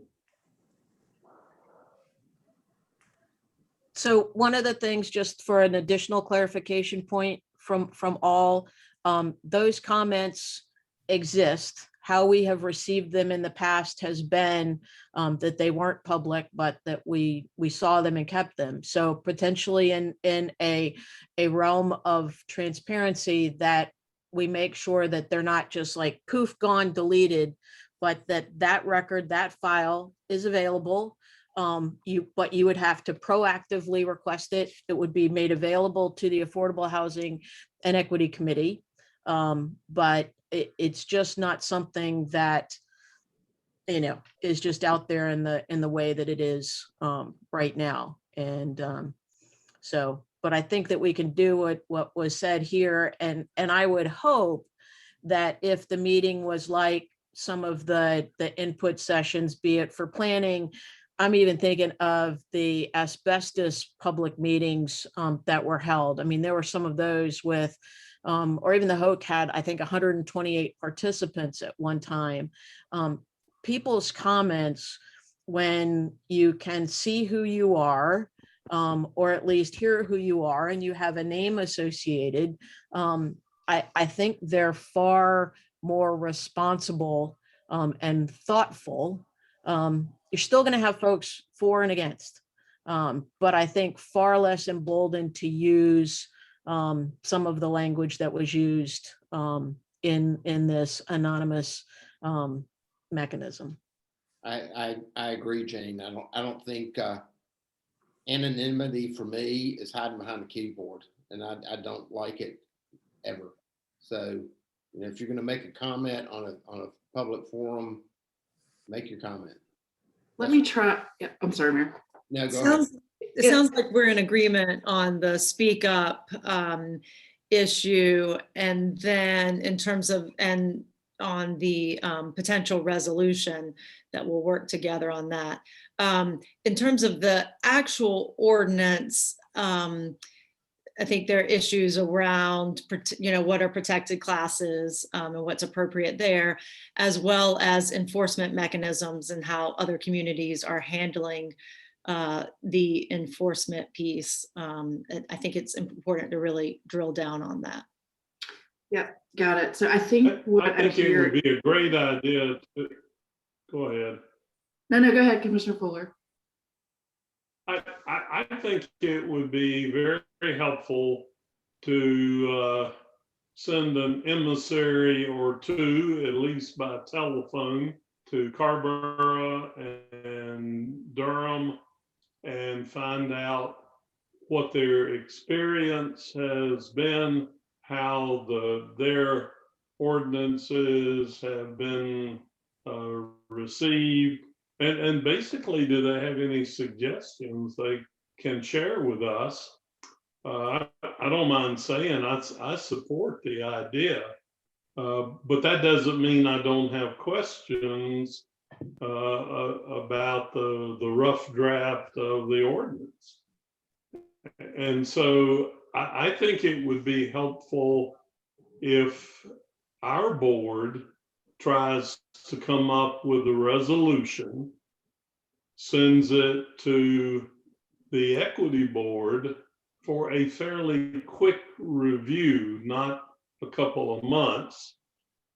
And then once we're in agreement as to what we believe the ordinance should embody, then we have a public hearing or two. It is obvious by now that there are a lot of feelings, ideas, and concerns, and I think people are entitled to be able to share those, whether or not they agree with me. Yeah, in Autumn, I have questions on, okay, once you get to a complaint is filed and who is this group of individuals and is there an appeal to the board afterwards? Because ultimately I do think the board should be the final decision maker on stuff like this. As Jim would always say, the buck stops here. We're just not even to that point yet to get into that type of conversation. So I've just left those questions out and just focused on the process and said, okay, we'll get to that eventually. Just doesn't feel like we're close enough yet to start going down those paths yet. So I share some of those concerns and questions, but I don't want to jump the shark on asking those questions yet. All right, let me see if I can summarize what I'm hearing, because I think I may have it, but we'll test it. Kill the survey, pull it down tonight. You would like that gone, but keep it in the record, to Jane's point, so it's not completely evaporated. Work on a resolution that talks about what you all affirm from an inclusivity standpoint, and perhaps what you would like to see some more work to do there to bring back to your next meeting. Incorporate some public focus group type meetings similar to what we do on the planning side. I want to test this with you all. It feels like that's something that's similar to the way the planning board does that the Housing and Equity Committee would pivot from this one public input process and add that to their plate to do that, because I think that's still going to ferret out some of what Commissioner Fuller is talking about relative to what people think around the potential protected classes, to Commissioner Werse and Michael and Port's positions on enforcement. What does that look like? Who is it? I think that there is conversation input that would be valuable to you all there at the end. So charging them to do that piece of work and then continuing on to let them continue working on this at their next meeting, which is May 20th. Does that work generally for the group? Yeah, I would just make Yeah. sure that you've got 2 to 3. Sorry, Autumn, go ahead. No, I just was saying yes, thank you. I just make sure you've got 2 to 3 public input sessions, because one night people can't do it because of something's going on, or the Carolina Duke game's on and everybody's got other priorities. But so I would just try and do 2 or 3 and maybe iterate it the same way that the planning department did, even with targeted conditional, right? Which was Q&A session, a little bit of work, another Q&A session, a little bit more work. And I try and iterate it so that it kind of moved it, so that you're not stalling it, but you're kind of continuing to move the ball down the field. Autumn to make a home run. And 2 points. yeah, that's right. And get it going that way. No, I think that that's completely doable. We can pivot to that. That's very helpful. And then the other piece too is I do know that some paper copies of the survey have gone out door to door today through some community engagements. I think that's an important piece of input to maintain as part of this process. I don't want to lose that as we pull the survey down, if that's okay with you all. Yeah. But I'd also get Kim to facilitate a business owner specific group as well, because I think, as we're talking about local businesses and making sure that they've got, maybe it's their own session. And I'm not saying that that's a privately held meeting. I think it still should be public. But let's try and facilitate that as well. And even to the case that I know of one local business that has already implemented their own policy. And so I think that could be, because some of them were some honest suggestions. Hey, is this going to be detrimental to the business community? Well, I would argue that probably one of our most successful businesses has already said, we won't tolerate it in our business, and we're the owners of the business and we'll invite you to leave. So to me, their input is a good balance that, folks in the community and fellow business owners, I think would be good discussion. And I think it's equally important to have representative sample of the community as of the business community. So just all that, Karen. Just all that. I think we're in a good space. In all seriousness, I think this has been a really helpful conversation. I think we're in a good spot. So my part's done. Now I'm going to turn it over to town manager Jamie Justin. Just do it all right away. So all of that. Well, Eugene is listening at home. I'm sure he's already started. And all the option C stuff and all that for next meeting. Just got it. All of it. Aaron, your dog has caused my dog to come running into the room looking around to find who's invaded her space. I made it a year with a 2.5-year-old in COVID Zoom meetings, and then the dog sinks me the very first time I have a dog, and there it is. And Jim, that's why we got an English bulldog, because she is asleep and she has been asleep, and she will be asleep when I go to bed, and she will be asleep when I wake up in the morning. Okay, we digress. All right, so Jamie, you good? I think so. Is there anything else further? I mean, I guess a little bit of the takeaway is just the concern globally going forward about the yes/no votes on any of these more survey inputs. If that feels like, is that the direction for staff? Just let's just stay out of that. Yeah, I agree. I think I'm still a little unclear about how the resolution comes to pass. And I don't have a strong feeling, but I don't want a misunderstanding. I think that's something that we're going to look. We do have a rough draft from the county.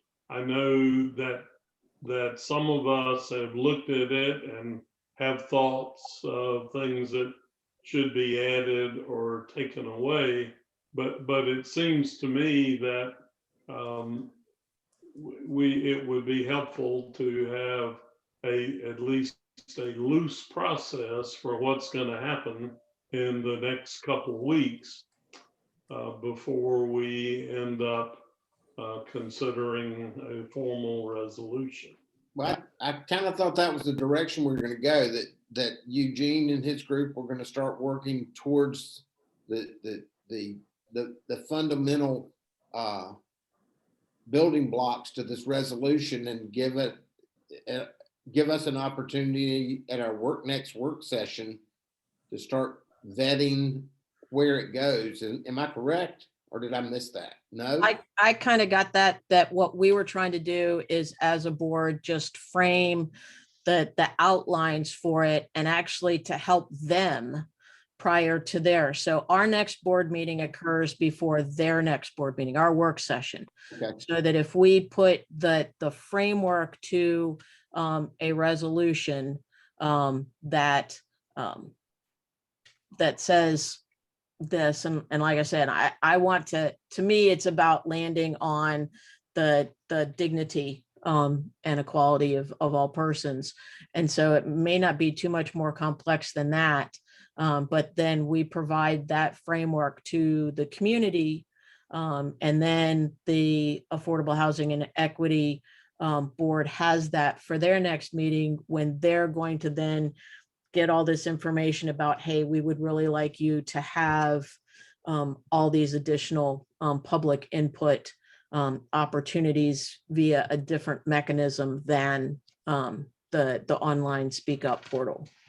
So I think that I'm hoping that in the next day or two that we'll start seeing something bounce around that, between now and our next meeting, that we would have seen a document fully recognizing, public records and everything else. This is not an intent to do it offline, but to make sure that we have a draft that we are comfortable with, that is then informative and guiding to the Affordable Housing Equity Committee. Fair enough. Got it. Commissioner Fuller. Does that make sense? Who is going to be the coordinator? That's a good question. Staff will get a draft together and get it to you all, and then I think it really falls on. Well, I think I just heard James suggest that the board do that and then send it to the committee. Did I miss that? Well, I think to me, Jim, it is collaboration between staff and board for that initial product, but something that we would all see and have prior to our work session in 2 weeks. So I don't have any problem if staff wants to take the first swing. I'm also happy to take a first swing. I just think it is, to your point, it is a collaboration between board and staff to come up with something that we are comfortable with prior to our work session, such that if we do have a vote at that time, that it is a document that can be informative to the Affordable Housing and Equity Board. And Jane, you got a vision for that. I agree completely. My concern is, and I'm going to sound like my sister Autumn here with all the focus on process, but we've got our whole bunch. There's the equity bunch, there's the staff bunch, and it seems to me it would be useful for someone to be coordinating what may be multiple drafts, or at the very least, multiple critiques of drafts. Yeah, I think it's, I mean, Jamie, I would leave it to you and staff as to assign the coordinator. I think it would, if it were me, I would say Eugene, just given the nature of everything. So I would have somebody on staff, Jamie, be the coordinator, and move forward that way. And again, Jim, the Housing and Equity Board is kind of out of this process as far as the the document we're talking about right now, and that document kind of becomes a guiding document for them to start and then go through the process of helping to develop an ordinance. Yes. All right, so takeaway is staff will work on a draft. We'll get it to the board. We'll assign a coordinator to help with this, but it really is kind of board. You all own, getting the resolution the way you want it for that next meeting, because then you would be asked to approve it, and then it would be submitted to the Housing and Equity Board as you all's direct feedback into the process. Yes. All right, everybody good with that? Kick off input, just like some of the other stuff that we're trying to get rolling out. So it's funny how it all is the same, but different. All right. We move on. Item D. Manager Justice, review upcoming agenda items. Okay, I will be brief. Thank you. The May 11th work session, we're going to add that resolution, which we just talked about. I would say the highlights at this meeting are the 160D public hearing that we're required to have and amend the ordinance per that state law by the end of June. So that's important. The downtown gathering space, phase 2, some discussion about what you all might want to see with phase 2 so you can decide if you want to move forward with that. So that's important. And then we're going to present the proposed budget to you and CIP at that meeting. So we'll roll that out. And then May 25th meeting, the highlight, we'll have the budget public hearing and more budget discussion. That's the meeting where we have the guaranteed maximum price on public facilities and also the bond issuance. So as Pete mentioned, we need to plan to move forward at that May 25th meeting on those items. Anticipate the non-discrimination ordinance where we talk about that. So those were the quick highlights. Any questions about those items? No, the only thing I'd say, Jamie, on the COVID-19 updates is that if they, we don't have to add filler to this if we don't have it, and it can just be updates on testing, and we can keep it thinner and trimmer. I think we're kind of on the way out of it. Jamie, also one thing, the Linden Mill project, you didn't mention on either one of those. Is it still moving forward? It is. Let me address Commissioner Ford. So you all, I'll do a COVID update, keep it high level, brief. If I have no report, I'll just tell you I got no report, and we'll just handle it that way. Is that what y'all want to do? Yeah, I mean, I think we've gotten a lot of good updates, but if there's not, we don't need to add filler to it if we don't have, like don't go searching for other additives, right? I guess would be what I'd say. Go looking for slides to create. All right, 10-4. Any other feedback on that? One additional item, if at some point, because I got an email on this, is at some point in time, maybe one of these two meetings, a quick update on where we are with a veterans monument.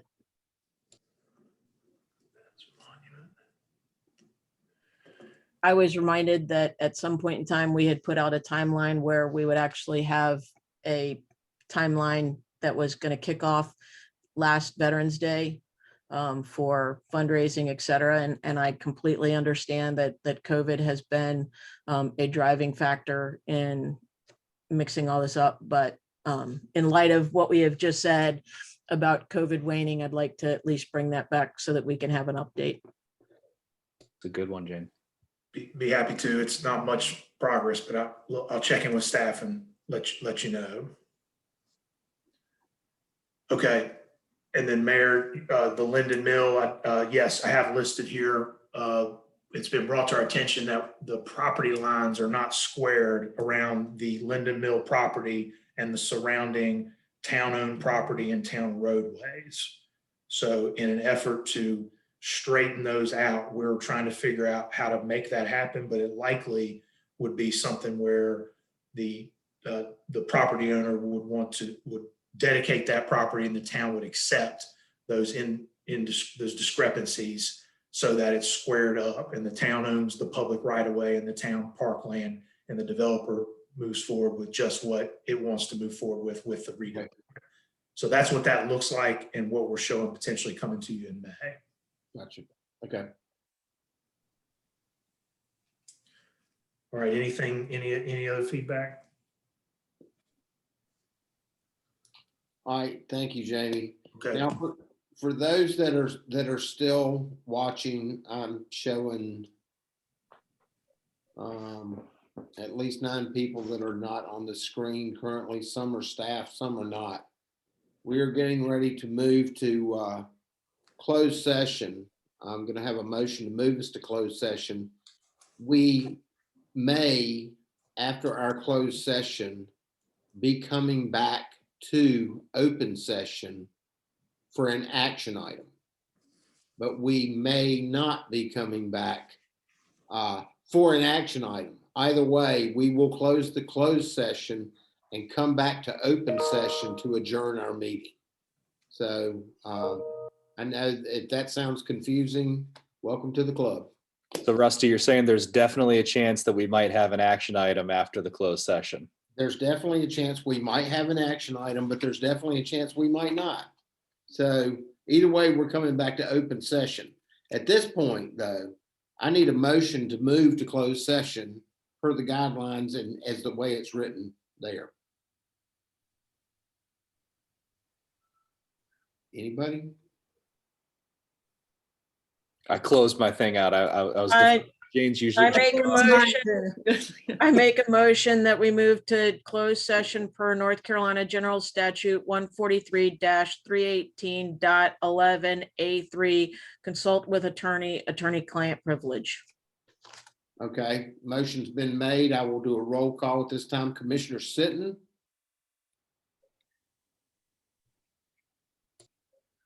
Yes. Commissioner Michael. Yes. Commissioner Fort. Yes. Commissioner Fuller. Yes. Mayor Pro Tem Campbell. Yes. All right, we stand adjourned from open session at this time. We are moving to closed session. See you shortly.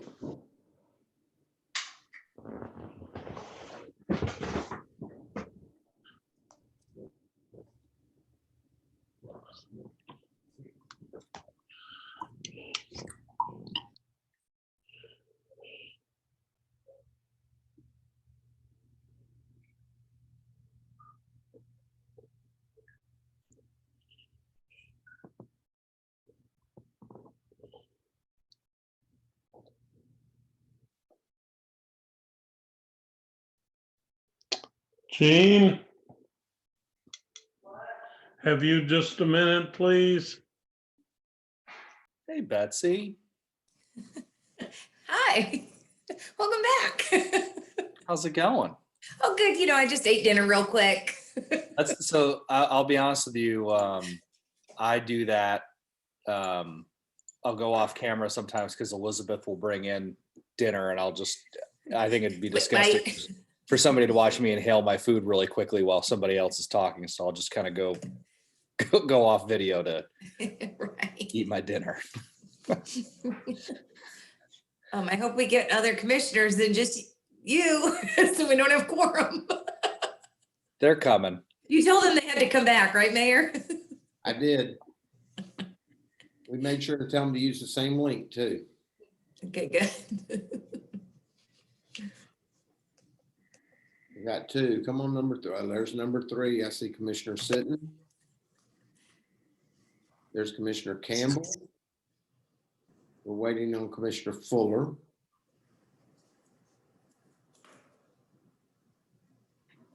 While we're waiting, Betsy, I will say this. You do just the absolute nicest job reading those public comments out loud. Thank you. It's tough sometimes to be like, man, I can't believe Betsy thinks that way, when she says.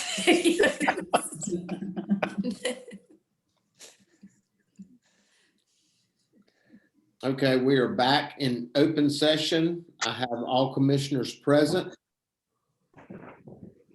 And at this time, I'm going to call on Commissioner Fort to make a motion. Yeah, I'll make a motion to approve the settlement agreement between the town of Davidson and Lennar Carolinas LLC regarding the West Branch and Davidson East communities. Motion has been made by Commissioner Fort. I will do a roll call. Commissioner Fuller, Yes. Commissioner Sitton, So I'd just like to make a couple of comments here as we go through this. In full transparency, can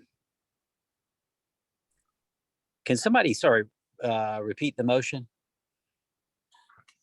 Motion to approve the settlement agreement between the town of Davidson and Lennar Carolinas LLC regarding the West Branch and Davidson East communities. And can we indicate what that settlement agreement says?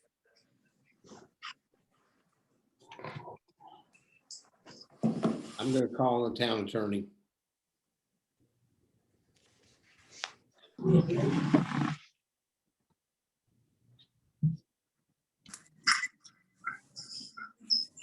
I'm waiting for Jamie to pull it up, Oh, okay, if you don't mind. sure. Thank you.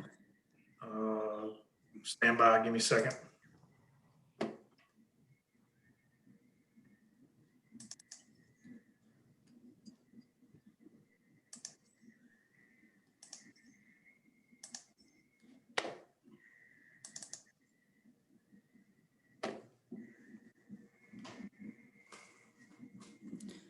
The settlement agreement addresses the violations that were charged in regard to West Branch cutting the trees in the West Branch community lots 1 through 10. It also addresses the stop work orders in that same 1 through 10 lots Oh, here it is. and the holds that were placed on the properties, the stop work orders. As far as the Davidson East, It addresses the sheer road extension and the recording of a final plat. The actions that Lennar has agreed in this settlement, though it has not been signed by Lennar, is that they will pay a $200,000 fine and that they will plant 103 2 to 3 inch caliber large maturing trees in the designated undisturbed buffer area behind the lots 1 through 10 in the West Branch subdivision and other areas as the town arborist has recommended. This buffer will be dedicated to the HOA at West Branch. Lennar has also agreed to record a final plat for Davidson East subdivision, and the plat specifically notes that the commercial parcels are approved for the development by the town. Until the parcels are developed and approved by the town, that Lennar has no obligation to construct the sheer road extension or to place a bond. Pending the completion of sheer road extension, Lennar agrees the town will not be required to issue certificates of occupancy for more than 25% of the approved square footage for the commercial and residential developments in the phases at Davidson East 2, 6, and 7. Lennar has agreed to prepare and submit erosion control permits and have the approval gained by the town and the county prior to the town lifting the stop work order. And then Lennar will immediately begin commencing cleanup of the trees and the debris on lots 1 through 10, and to complete this within a reasonable time of commencement. As far as the trees that currently have protective orders on them from the town of Davidson, within 30 days of the execution of the settlement, Lennar will remove the willow oak, which has been determined to be failing, and replace it with 3 2.5 to 3 inch large maturing caliber trees.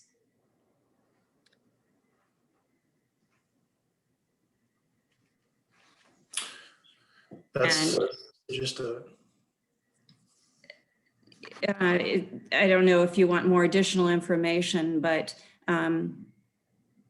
Commissioner Sitton, but That's a good summary, Mary Ann. And just to confirm, we made the suggestion of this settlement that you're mentioning here to Lennar. Is that right? We have been working together. I've been working with an attorney for Lennar, and the town has asked for and worked on this resolution to try to resolve the outstanding issues between the town and West Branch, and to have a voice in what happens as far as the properties there, controlling the planting of the trees and the stop work orders, as a way to have a comprehensive settlement to the issues that were concerning to both Lennar and to the town. Okay, I'm a little fuzzy on the details that were decided in my absence there, but if I've got it right, we had $1 million fine issued. We were in discussion with them for quite some time. We've now gone back and proposed something that is an 80% reduction in the fine, and in effect, we have diluted our own ordinance. We have took the teeth out of the fine and penalty structure, and we've said to Lost the picture. we've said to future folks that it's okay to cut our trees, and we'll give you what is in effect a pass. And so, for those reasons, I vote no. Commissioner Fuller.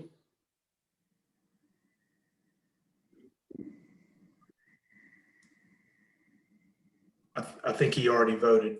Did he already vote? Yes, sir. Okay. Mayor Pro Tem Campbell.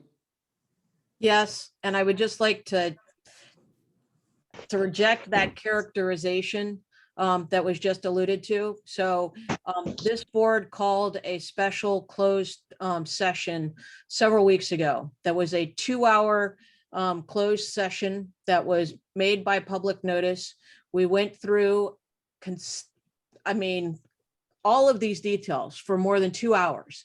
Unfortunately, Commissioner Sitton, who was one of our two people who had gone and been part of this process, did not attend that meeting, nor gave anyone a heads up. We all waited for him to attend. So this fuzzy perception of where we are on this, I think, deals significantly based on the fact of not attending the special session that was called to specifically talk about this process and to provide guidance. So I reject the fuzziness.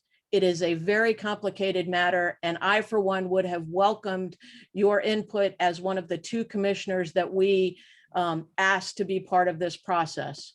Since we're going to respond to individual comments here, I will say that I was on the first 3-day vacation that I'd had in 2 years with my family in a place No, that I didn't think get that cell was the service. last. Just a David, second. that was Just the a last. second. Just let me finish. And so I wasn't able to attend. And I would add that in this most recent closed session that I asked for a recap as to what happened and how we got where we are. And I was instructed by Ms. Campbell that because I didn't attend, that I wasn't privy to that information. So that should also be noted. And by the way, it should also be noted that we were under no time constraint here. There was no time constraint. So you didn't have to make that decision. We might infer that you took the opportunity to make such decision in my absence. All right, at this time, I'm going to go ahead and stop this dialogue that's going on. There's a motion on the table. There's no point in going back and forth on this. The negotiation was done in good faith, in my opinion, to get to where we're at right now. And to your end, David, I agree there's no time constraint, but we do have safety issues and health concerns with mitigation of trees that are sitting there that are potential health and safety hazards as well. So moving this thing along was an important factor. It's not the only factor, but Commissioner Fort has made a motion. And at this time, I'm going to continue the roll call. Commissioner Michael? Yes. Commissioner Fort? Yes. All right, it carries 4-1.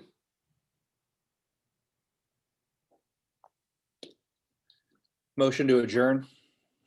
Commissioner Fort's made a motion to adjourn. I'll call a roll. Commissioner Fuller? Yes. Mayor Pro Tem Campbell? Yes. Commissioner Sitton? Looks like he's logged off. Must have lost connection. Commissioner Michael? Yes. Commissioner Fort? Yes. We stand adjourned. That vote was 4-0. Thank you. Have a good evening. We'll talk soon. Time is 10:28 but I know Betsy's already got that. Yes, thank you. All right. Good night.